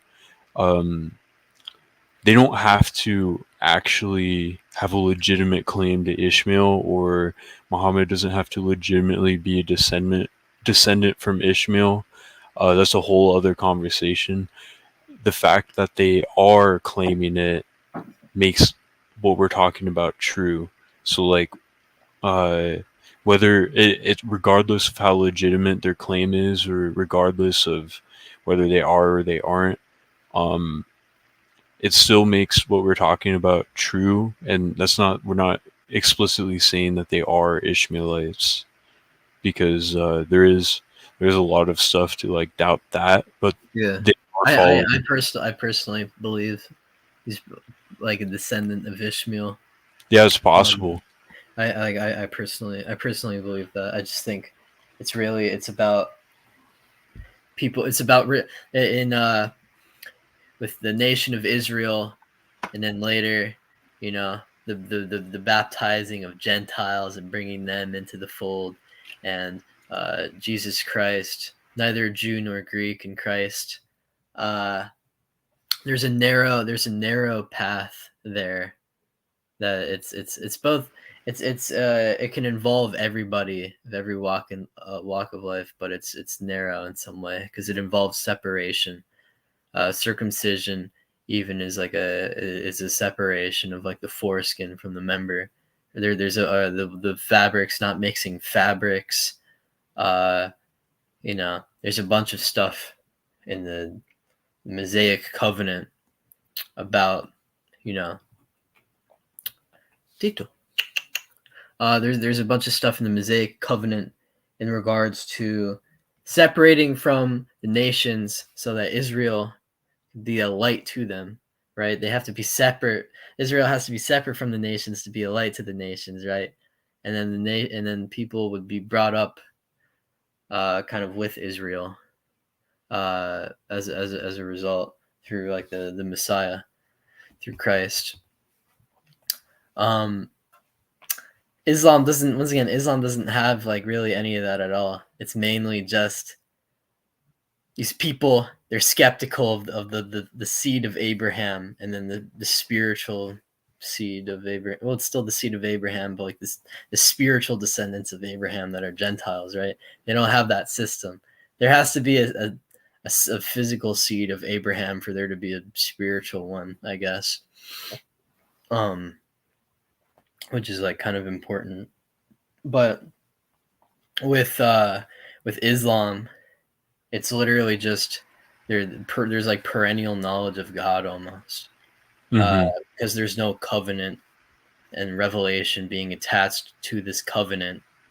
You know, revelation is almost like a free for all. And this is probably partially because like there's weird discrepancies with the law where he's either they're really heavy on predestination and these deeds are written down, but like and Allah was reciting the Quran before the world was created, or like Allah is like occasionalist, where he can just make a choice here, this choice is not fulfilled later, but he just changes his mind. You know what I mean? Like that's like stuff like that is like crazy. So God probably just preferred Abraham for some random reason. Had like no typological significance at all, and he had prestige. He had worldly prestige because of it. And Ishmael was this amazing son, and the Ishmaelites were just amazing people, and the Israelites, they were just people that were really faithful to God. But we don't really understand the temple at all. We don't really understand the covenant at all. They were literally just people who really liked God a lot, who followed these like commandments that are kind of arbitrary, but they obeyed them anyway because it kept them in order. It kept reproduction in check. It kept all these other things in check, but not for spiritual health, really just for like, to keep the population good, basically. That's what Islam is. It's literally just, it's a religion of survival. It's the whole point. Abraham wanted, so he had Ishmael over Isaac. Muslims want their bloodlines to survive, so they engage in polygyny, which is not blessed by God at all in the Bible. It's very worldly, but yeah, it does produce more children. You're right. The reason why there's really evil hadiths in Islam is not because the average Muslim is like sexually assaulting people or anything, but it's like a just in case. The Muslim military that did jihad is conquering a bunch of people. You don't want the soldiers to start disobeying you, so you have to grant them some leeway to, satisfy themselves with the captured women, so that way they don't rebel. It keeps order. But like I said before, if you survive, this world is so sinful that if you try to survive, if you try to create worldly structure in this world, you have to do it through sin. You know what I mean? You can't just take the sacrifice and be crucified because it's unprofitable. It's probably the most unprofitable thing you can probably ever do. So Islam is directly opposed to Christianity. I don't know if I would say that Islam is the Antichrist, but it's at least a Antichrist that people have had to deal with. And it's because it's the religion of compromise. Muhammad compromised all the time because he was a merchant. You know what I mean? He never made hardcore, mosaic separating covenants with God. He mediated people and kept the peace, and was very opportunistic for an occasionalist God that can change his mind on a whim.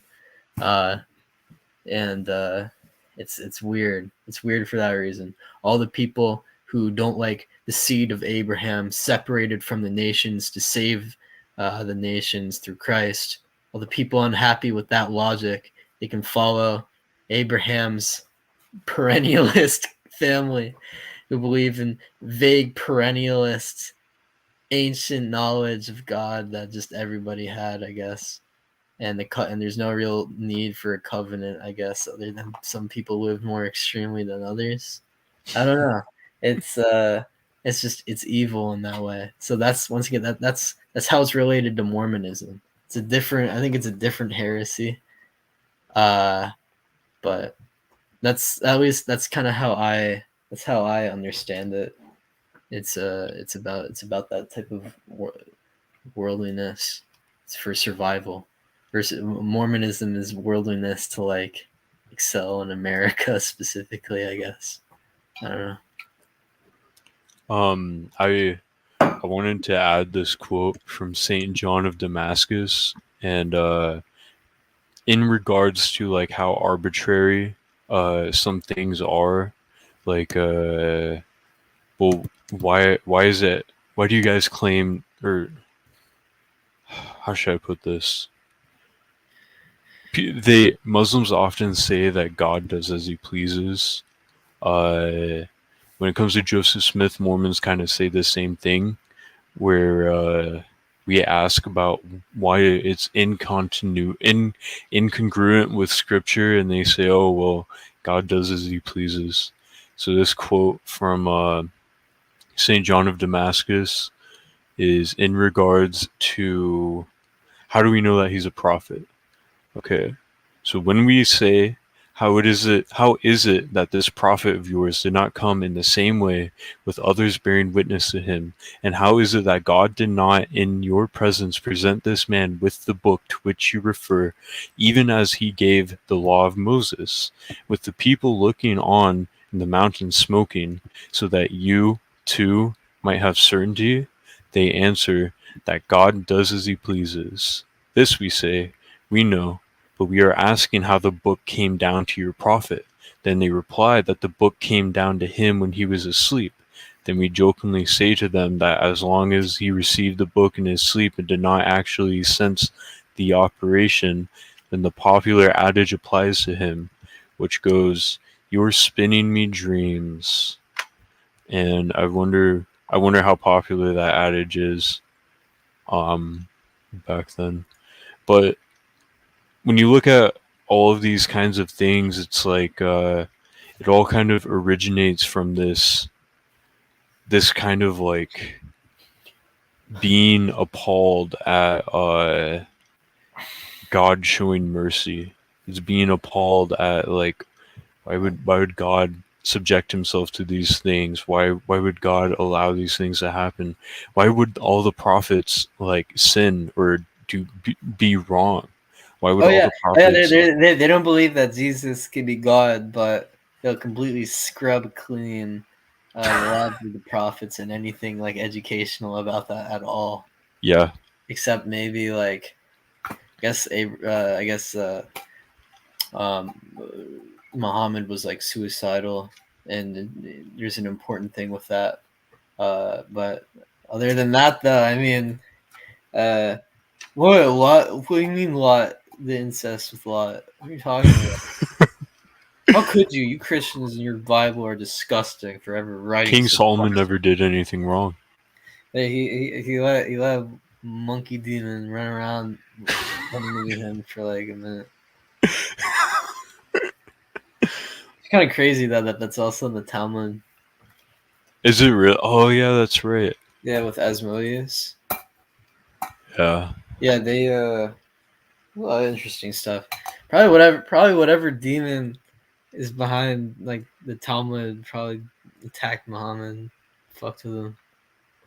I shouldn't swear as much, but you get the point. Like there's a little undercurrents there. Although honestly, the Asmodeus story, Asmodeus he's in the Talmud as the demon that Solomon basically enslaved, and he ran loose and just like attacked him. And I think it's a plausible story, honestly. I was reading Kings like not that long ago. Solomon like being more ambiguous to polytheism and this like destroying his kingdom in the end. Uh I wouldn't be surprised honestly if there was some sorcery used to keep his country intact, and sorcery infiltrating his country from just geopolitics, and uh, maybe there is some weird mystical construction of the temple too, right? Who knows? Like honestly, I find that plausible enough on that level. And the fact that Asmodeus is a demon of lust who is in the Book of Tobit, which is in the Deuterocanon. Uh, so depending on if you view that story as apocryphal, or if you think that it is like inspired. Uh, Asmodeus is also a demon of lust that is attached to Solomon, and Solomon is known for his lust because he had 1,000,000,000 wives. So there's a couple consistencies there. I wouldn't be surprised, honestly, if there's actually some truth to that story. But the way the Quran tells it, though, is so funny because I think he had like a ring that could make like animals talk, and like Asmodeus like stole his ring, I think. But so like Asmodeus, his sin wasn't even like polytheism or anything. He's just like an idiot. And it's like it's literally it's like an anime. It's so stupid. That reminds me of the story that Moses or all of the Israelites were bathing and they would all bathe together, but Moses would bathe by himself because he had a hernia and he was embarrassed by his hernia. So he put his clothes on a rock, and the rock started running away with his clothes, and he had to chase the rock, and he ran naked in front of all of the Israelites, and he took his clothes and he beat the rock. He gave it like 50 stripes, and he was screaming at the rock, and I forgot what the moral of the Like story That's like Naruto. There's some. I wish Izzy was here to talk about this. There's a funny. You can't bring up Rumi. He's a super Sufi. There's a funny story he had, and it's like the first poem of Rumi that Izzy ever read. I haven't really read too much Rumi. I can't really verify if this is a real story. So Zeitgeisters, you can verify this on your own. There's allegedly a story. It's pretty graphic, by the way, wherein there's a guy. He's married to his wife, and he like left, and his woman was impatient, and there's like a donkey or horse outside or camel. She started having sex with it like every time like he was gone. She got like addicted to having sex with it, and I forgot the story. I forgot if she like died or something. Or I forgot if she died or she gave birth to some horrible hybrid, or someone died, or she was turned to an animal. I don't really remember the moral of the story to that one, honestly. I think it's maybe don't. It was literally something like don't be like impatient or something. Or it's like don't use God's creation endlessly out of like your impatience and your lust or something. Uh, I'm gonna retell this like a different stream. It's gonna be actually way funnier. This was not funny at all.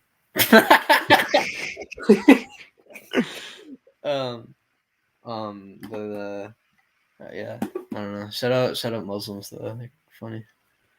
Yeah.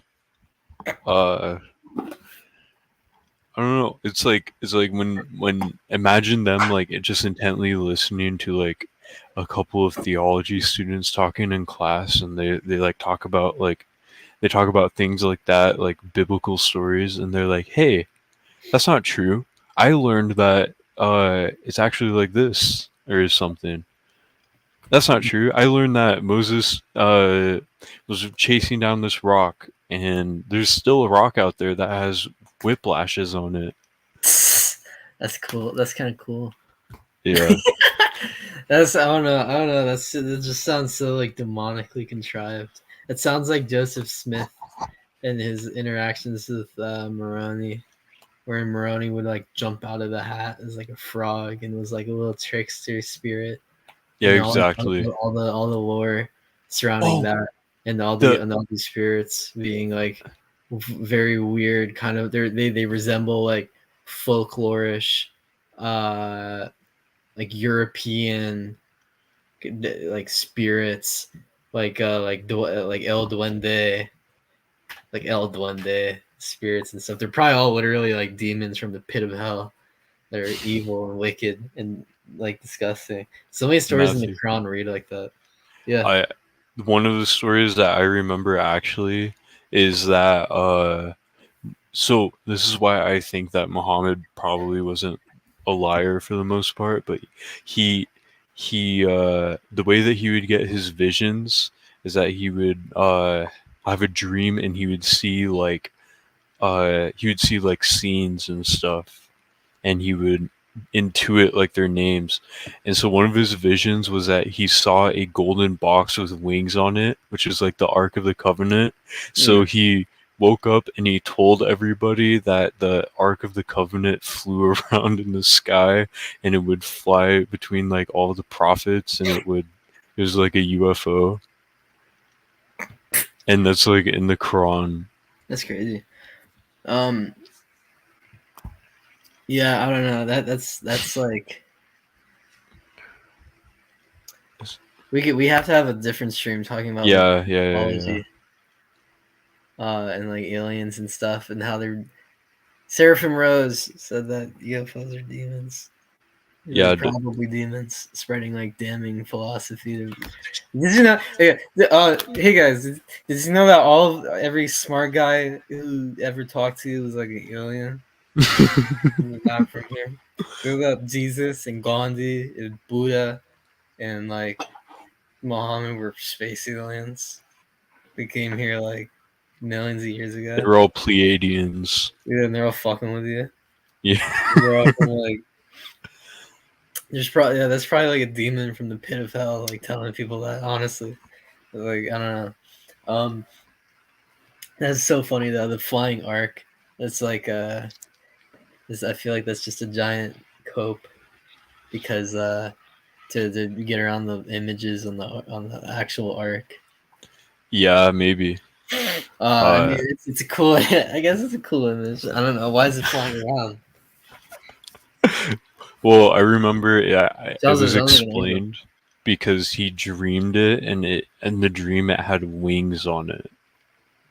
So because of the wings, he assumed that it was flying, but you might be right about the images. No, no, Uh, no. I mean, like, no, like the actual arc did have images on it, but like, it had the images of the cherubim on it. yeah, But he said that it wasn't people carrying it; it's angels flying with it. And I don't. that's the difference between uh the two accounts as far as I know. Yeah. Although funnily enough, I was thinking about that, and no joke. I was thinking about this like a couple months ago, and literally like a week later, I found there's an 𝔀𝓸𝓻𝓴𝓷𝓰 video actually talking about that, which I thought was really funny. I was thinking about that, and I saw that video like right after, which is a good that's a good video, by the way. If you want a good video to watch the it's a series. Watch the Ark of the Covenant series on 𝔀𝓸𝓻𝓴𝓷𝓰 on YouTube. There's a lot of really good stuff on there. No joke. It's great. It's mind blowing. But oh, sorry. Go ahead. I was gonna say we're probably gonna do like Islam apologia like once, and then maybe never again unless something comes up. Just Yeah. because, I mean, I'm still figuring out what I want to even or what everyone yeah. else like Crespin or the others want to put on this channel because it's like we're still figuring out the tone. Uh, as far as I know right now, a lot of really serious stuff like that. I don't know if it'll be on the channel, but it'll be connected to it somehow. Hmm. Um, maybe we'll have a website. If we really prefer talking about stuff like that in like video form, then we could upload here. I would just feel sort of weird about it. Nah, it might be fine. Or maybe we'll set up like a second channel. Uh, we'll figure it out. And we're not taking suggestions either. So we don't care. None of us. I'm just kidding. But yeah, no, it is crazy though. I don't know. It's just weird. It's just whenever there's stuff like that in the Quran, there's never any like once again, there's never any typological significance to it. There's never any meaning that you could possibly extrapolate from it. It's just a really glorified but empty image of something. Like once again, this the moon thing, any of the miracles. There's going to be signs and wonders, but if they don't have any continuity with the prior revelation, they're satanic. They're satanically contrived. They're evil. They're abominable. Um, and being gawking at like these like mystical experiences and miracles is like that's satanic. It's an evil thing to do, and that's really Islam is and that's why like that's actually probably the real reason why there's like Muslim pages like gawking at like camels being born with like one eye, barely breathe. Is like it's literally it's them being so ensnared by like uh the supernatural basically without discerning what it actually is. And that's like the fruits of Muhammad. He didn't meet the requirements in Deuteronomy of like being a prophet at all. You know what I mean? It's Like God does as he wants. yeah. It's really just people kind of hallucinating. I'm not trying to be like I'm not trying to sound like Richard Dawkins or anything like that. But there's a weird element in Islam that kind of involves being mesmerized and fanatical around like these types of like experiences, these signs and these wonders, but there's not like a rational element to them at all. And there's a lot of stuff that's weird and displaced. What does the Ark of the Covenant flying mean? I don't even think they know what it means. No one knows That's what could it possibly be related to. that's the thing is that whenever I think about people conveying like the beauty of the Quran, it's like You're just being glorified by like a movie. yeah, imagine somebody was wanting to copy what would you say? Imagine somebody was wanting to copy Minecraft, so they make like a voxel game, Make but Fortnite it's like graphics. yeah, it's like Fortress Craft, and they're like, "What? It's beautiful. It looks the same, right? It looks even more beautiful. There's all this parallax stuff. There's all of this like ray tracing, Or but they steampunk. don't. What it actually contains, uh, leaves something to be desired." Yeah, definitely. It's that's the worst. That's probably the worst thing about that's the most that shows that it's like uninspired. I'm sure people can read the Quran as a heretical book or whatever and find the imagery quite beautiful in places, but Hmm. it leaves a lot to be desired on like any like on a fate. You're building a whole religion around it, you know. When you scrutinize it from like a non-Islamic point of view, and you have like the Bible on your side, and you have biblical uh, epistemology, typology, and you have like the knowledge and methodology of the fathers. Uh, the Quran is like very insipid in comparison. It's very golden, and it's very loud, and it's very like abrasive, but it doesn't have much like working behind it. I think um, to the point where it's like if you ask them why is the ark flying, the ark before in the Bible was carried by people. There are images of cherubim on it, and you could I'm sure that it's not they weren't just put on there for no reason. Maybe you know it offered some form of protection. Uh, but there's significance to people carrying it, I'm sure. So what's the point of it just being carried by angels in the Quran? And why, or it having like wings or whatever? There's no like people involved with it. Is the ark connected to anything else in the Quran Does it have What are any they? theological significance of anything else in the Quran, or was it literally just like something that people gawked at like once and it like never showed up ever again thematically? What do they think the tabernacle is? Like, is it just a mosque? Like a bunch of people get together and do salat? It was the proto mosque, Yeah, there's a clear like design and typology to the tabernacle that and like makes the full description of it too, like the yeah. excruciating detail. In the Orthodox Church, the Ark contains well, think about this, okay? So the Ark of the Covenant, the Ark contains the the the presence of the covenant of God. But when you think about like Noah's Ark uh contains the presence of creation from God.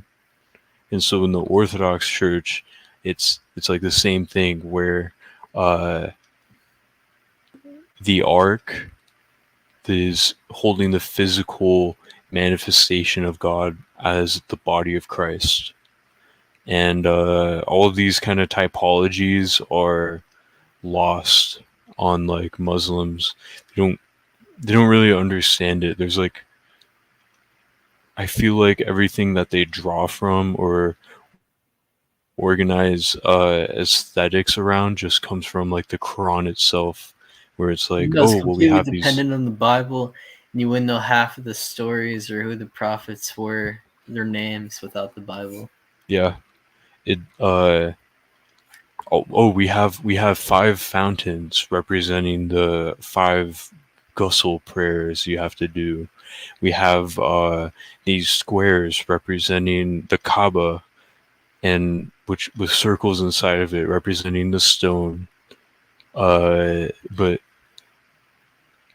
there's no greater like these aesthetics, these typologies, these like things. They don't reference or they don't make any like sense of the physical world. They don't make any sense of They really like don't. reality. Yeah, exactly. Like everything in the Bible, whenever people have questions which are like, well, can you prove me that God is real? If you and then if you read the Bible, the Bible makes sense of reality and it gives you clear explanation of why everything is the way it is.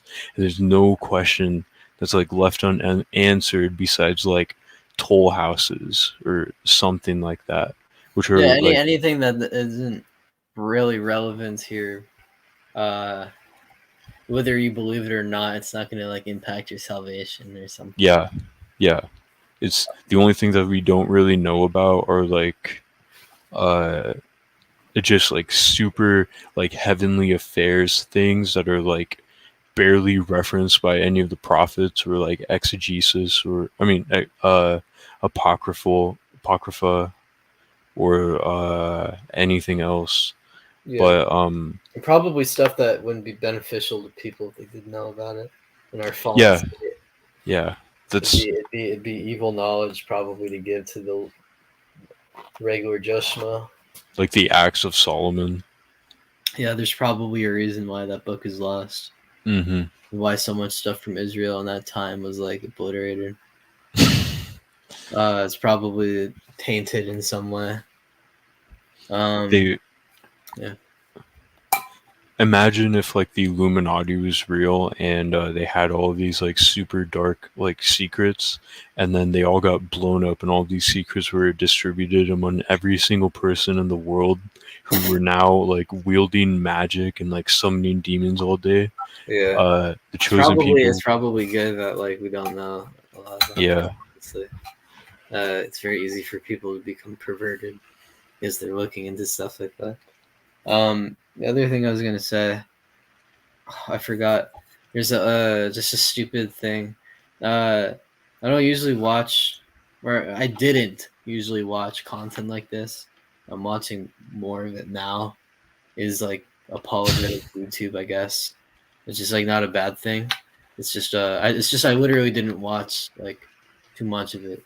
I occasionally I watch like a video or two, but I'm on that train now. And I wish I was on it earlier, honestly, because it's pretty.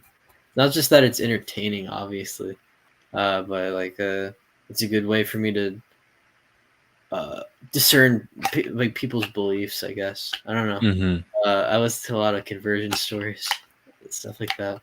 I've been watching a lot of San Shamoon for the past like 2 weeks or something, 3 weeks or something.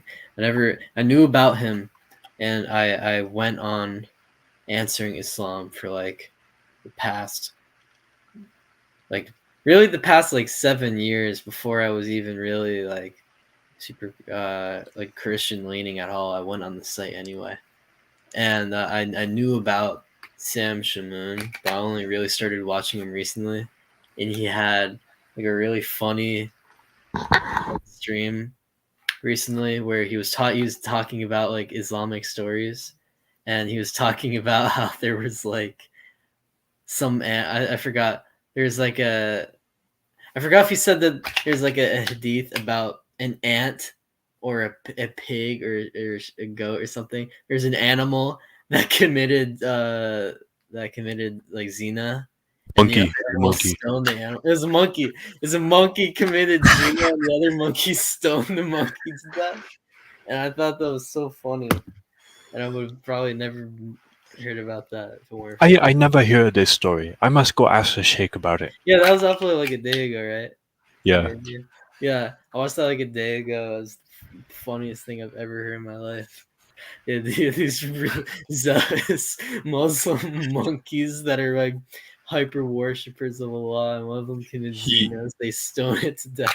It's so funny to me. Like he that brought they up the ants and pigs and stuff because he was saying that somewhere it says that all of the animals worship Muhammad and or worship Allah and his messenger or something like that. and uh the way they mean it is probably different than how a Christian would say Yeah. that all of creation like worships God or whatever. If they don't carry any demons and they enact the will of God. If they're like, it's just funny. It's just funny. The pigs have their own mosque. that's what that's They're what already in worship. Salah because they're on four legs. You know, I'm writing all the cool imagery for them. Yeah, they never brought that up. It's like Salah is prostration, but all the animals are already prostrating. We're the ones that are not prostrating. We have to make ourselves do it. Something interesting about that. The pigs were cursed because they have cloven hooves and you're not allowed. You can't make dua like this. You can only make it with both of your hands, like this. How are you going to contain the water of Allah if you have cloven hooves? It's So they must. hilarious. Oh, So yeah, they're they can't. Yeah, they can't do the bathing ritual. yeah. That's just, and I feel like they anthropomorphize animals like way more than like anyone else in the world. This is like really funny to me. I this might be wrong, but I feel like I remember the Quran says that like insects act as individuals, so they have like their own thoughts and emotions the same way that like animals do. So like there's an individual ant and they all have like ant kingdoms, something like that. That's genius. That's mad cool. I probably loved being Muslim as a kid, honestly.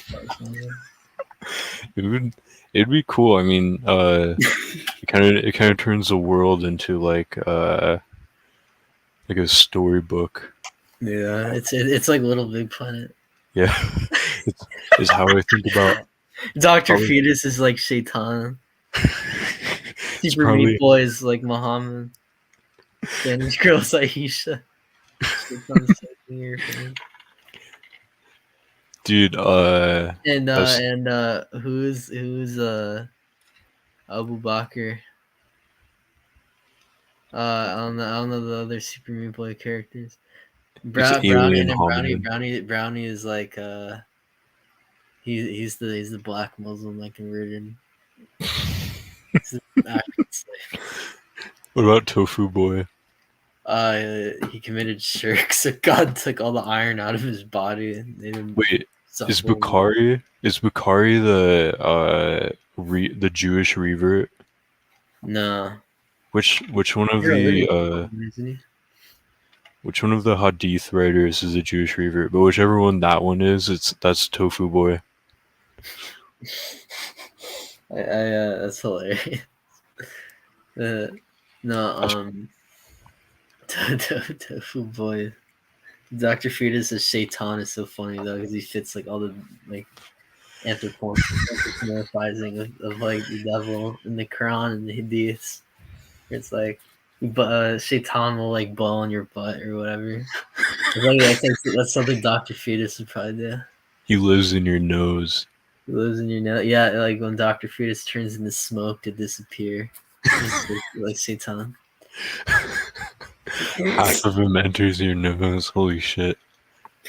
Yeah, he has these stupid comical contraptions to kill me, boy, and kidnap Bandage Girl. Like Shaitan is like described like that. It's like a dumb like villain. I saw like a Muslim girl TikTok the other day, and she was like, "Okay, but why?" She had like really long nails. She's like a hijabi girl, so imagine my nails are like whatever. She's like, "Okay, like why is like Shaitan like such a like loser like incel? Okay, like Shaitan is sus. Shaitan is sus. He will blow on your butt. What? Shaitan is a weirdo." When you sleep and you do not wake up for morning prayer, that is because Shaitan farts in your ear. Matthew, I think about Shaitan, the dichotomy between Shaitan and Iblis, where Shaitan is like this like comic, this like children's Captain Underpants villain or whatever, and then Iblis is like a heavy metal like emo guy who's like he's like rad, he's like badass. Well, just the way like the words sound. Yeah, they're Well, like the way they like they'll just use Shaitan in like a general way, but then when they need to emphasize them and they say Iblis, it's like this like giant. Iblis is like who's in hell, but Shaitan is like his avatar in heaven or in earth, so that's like how he acts in earth, which I think is kind of funny. Is that how it actually works? That's crazy. Yeah. I just think it's funny that like they describe him like that one Muslim girl TikTok. She also was like, if I knew Satan, he has like these goons that are with him, like these stupid goons, and like he's just so annoying. Like the way they talk about him like that. Like I'm not saying people should do like super afraid of like Satan or anything like that, but at the same time, I think making like childish, like Hindu tier like stories about him or whatever is probably gonna have people be more overzealous than they ought to be. It's not like you're crushing like the pinnacle of like evil like through Christ or anything like that, or that's in your life as like Christ like destroys Satan. You know what I mean? It's not like that at all. It's more like he's just some like goober. It doesn't really bother you that much. I like that sin doesn't really matter as much in Islam in the sense that like there's not really original sin and the strong you can just wipe all your sins like immediately and like every day if you want. If you make this dua, this is equivalent to 500 deeds. If you do this dua, like whatever. I don't know. It's like the weight. It's not as like conscience crushing in Islam. I legit don't think they care as much. Yeah. I think when it comes to Muslims, they have the same like superstition temptation that Mexicans do about like the Mother Mary when it's about like Shaitan or jinns. They have the same like superstition where it's like the jinn I don't even know. it they're like iconoclastic, but when they're not, it's about like evil things. So when evil things will like manifest as like omens. They have like bad omens, but Mexican Catholics have like good omens and bad omens. Yeah, But the cartel omens. yeah, Yeah, I don't know. I just think I don't think they fear evil properly. They're like way too comfortable with like a lot of stuff. And they're not only that, but also I think there's something there. Christians do prostrate, but they don't prostrate every prayer. There's probably a significance behind them praying while prostrating every single prayer, where it's hmm just like I don't know. There's probably something. If you guys want to interpret like prayer positions or something like that, you can and something about like Islam, like what I said before, where you can only get to God through these created things, and the human, as a result of this Unitarian idea of God, there's not really a proper transfiguration of like humanity into something else, into like partaking in an uncreated life or anything.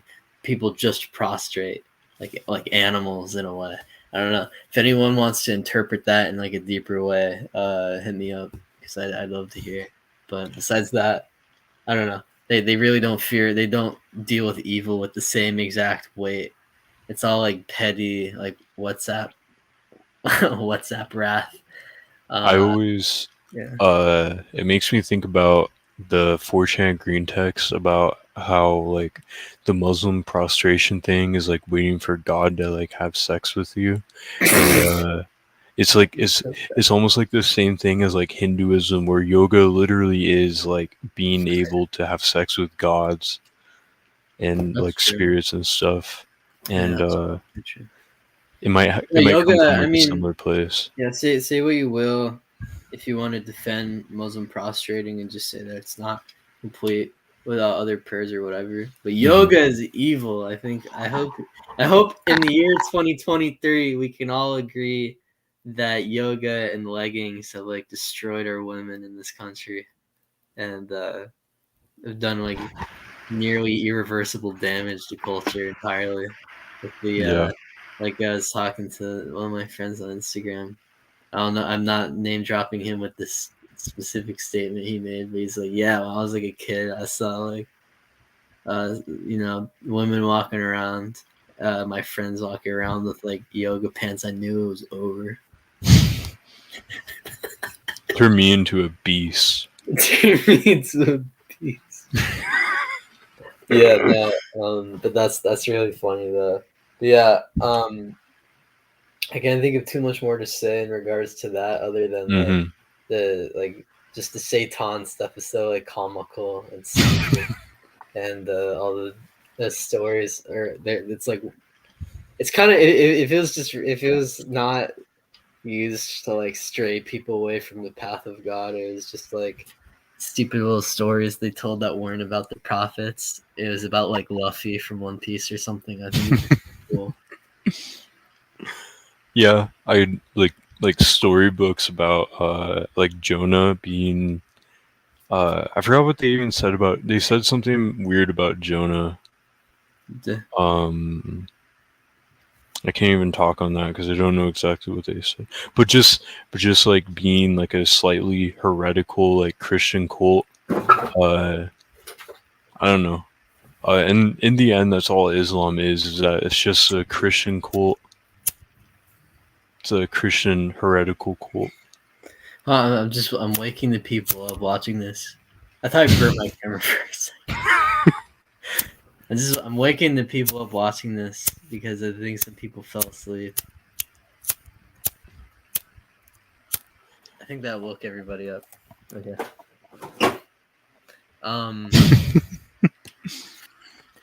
Yeah, I'm kind of disappointed in everybody for this stream. Honestly, no one watched. Oh, We have more of a morning audience. someone took it. While I refreshed the stream and I had like one like missing before it came back, I thought someone unliked the stream. I was about to go like ape shit and start like screaming. If you put a like on the stream, you're in it. It's like a gang. You can't leave it. So we this bad. can regroup later. Yeah. And Was there anything else you wanted to talk about? I wanted to talk about Mormonism for a while. we should try to focus on something to talk about. Okay. We should gather some things to talk about. That's what I was doing earlier. We can talk about Mormonism. I also want to talk about just like we could talk about like Hollywood occult stuff too, and Yeah. like early American history. Wait, hold on. This might save the stream.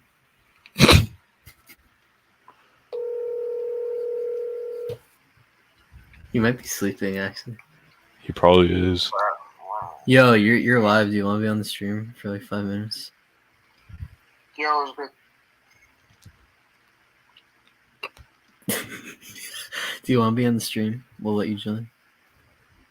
Bro, I'm in like a tandem type state right now. Like, I'm stupid right now. Well, do you have any words you want to share with the stream? I think we're gonna end it actually.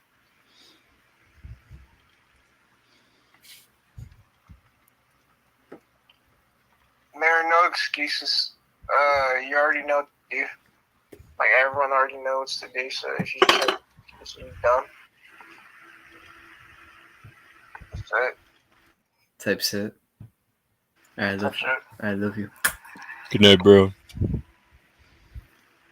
Alright, yeah, I think we petered out.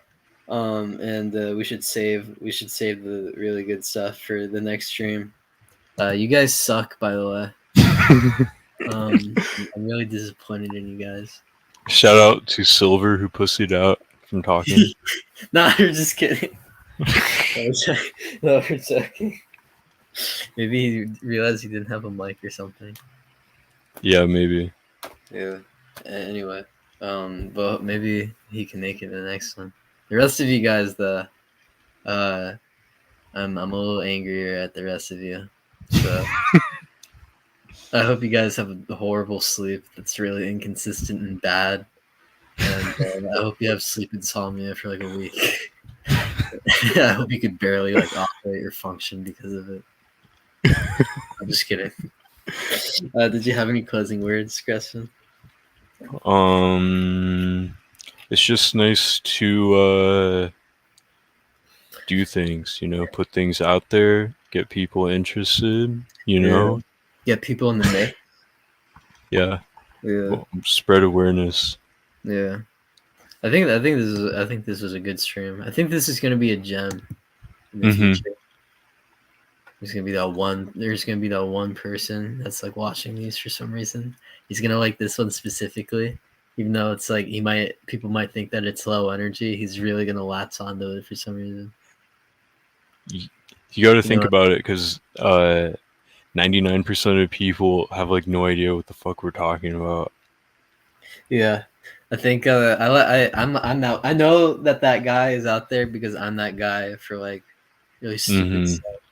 Like hiding in your room. I'm the one guy I watch that 10-hour stream while I'm like doing work or something and like doing important stuff, and then like he occasionally says something that makes me laugh really hard.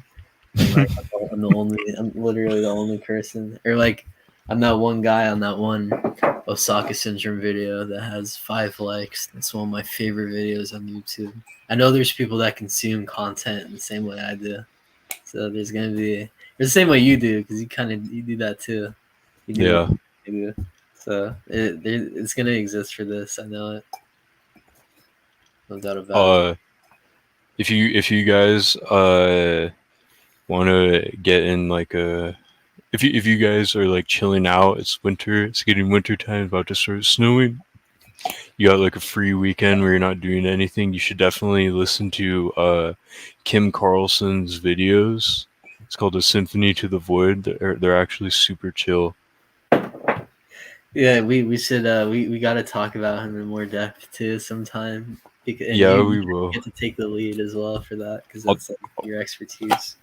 I'll do even more research. I haven't even watched all of his videos yet, but I'll watch all of them and we can talk about it.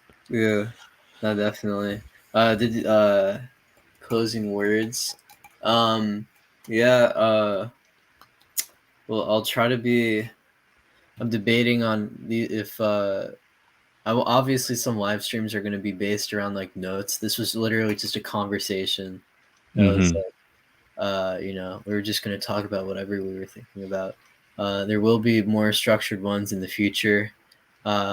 Maybe for some, if there's something really important, I'll write notes down. Or yeah, I don't know. But there will. You guys don't have to worry though, because we're gonna keep having conversation streams like this. We're just gonna get better at it. Oh shit! Also, we're probably gonna play Tenchu or something, either Yeah. Deus Ex or Tenchu. We're gonna Yes. talk about esoteric Japan. Yeah. That's actually Tenchu would be a good way to segue into Japan. Tenchu and Toho would be good. Yeah. So stay tuned for that because we actually have like good content coming up. That's gonna be great. So stay tuned for that. I have another video I'm gonna edit soon, and please check out Crespin's channel and leave a note somewhere because it is very underrated. But we're also but also gatekeep it like a little bit, so that way only the good people watch it because it's like it's like leagues above like other stuff. If you're an honest and sincere person, join in on the conversation on Crespin's channel. I'm joking about that though. Anyone? I was just saying, like his streams. I've been watching his streams. You guys should watch his streams and his videos. He gives very unstructured, very conversational like thoughts about like the current state of things. Like actually, you should talk about it. Like the kind of blog type stuff you do. Like it's not foreboding and like super professional or anything. It's just really earnest.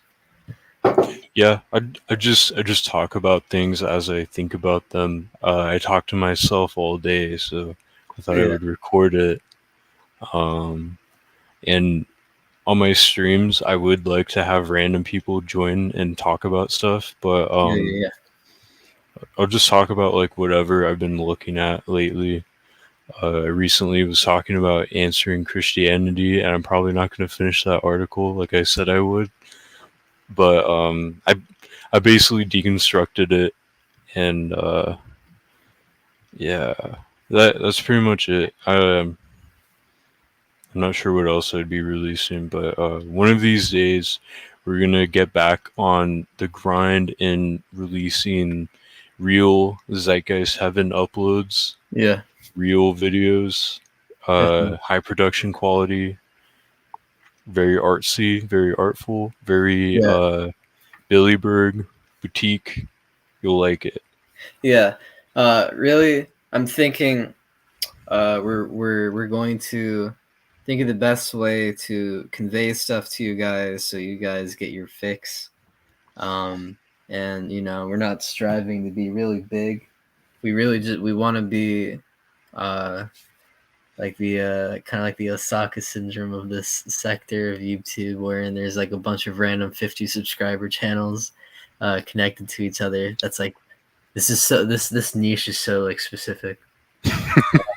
and it's going to be really thoughtful and it's going to be really important, and there's going to be clean videos too, and eventually it could be 10 years from now or it could be 5 years from now, and who knows if like in 5 or 10 years we're going under a completely different name and we're talking to completely different people that aren't watching this, and then they link this clip to that. But when we get money, however that is, and we can actually fund the stuff that we want to do, we'll do stuff. We're connected. We're connected to some big names. Just to give any ZG fans out there that actually like want the scoop, we were working on a video for like 2 to 3 years, and every other month our direction with it would change, because then we'd be like, okay, actually I don't feel this way anymore. Oh wait, this message I was gonna put out is actually kind of stupid. So Yeah, we it spent was literally, yeah, at least my whole deal was like, I was really working on something. I was like, if I put this out,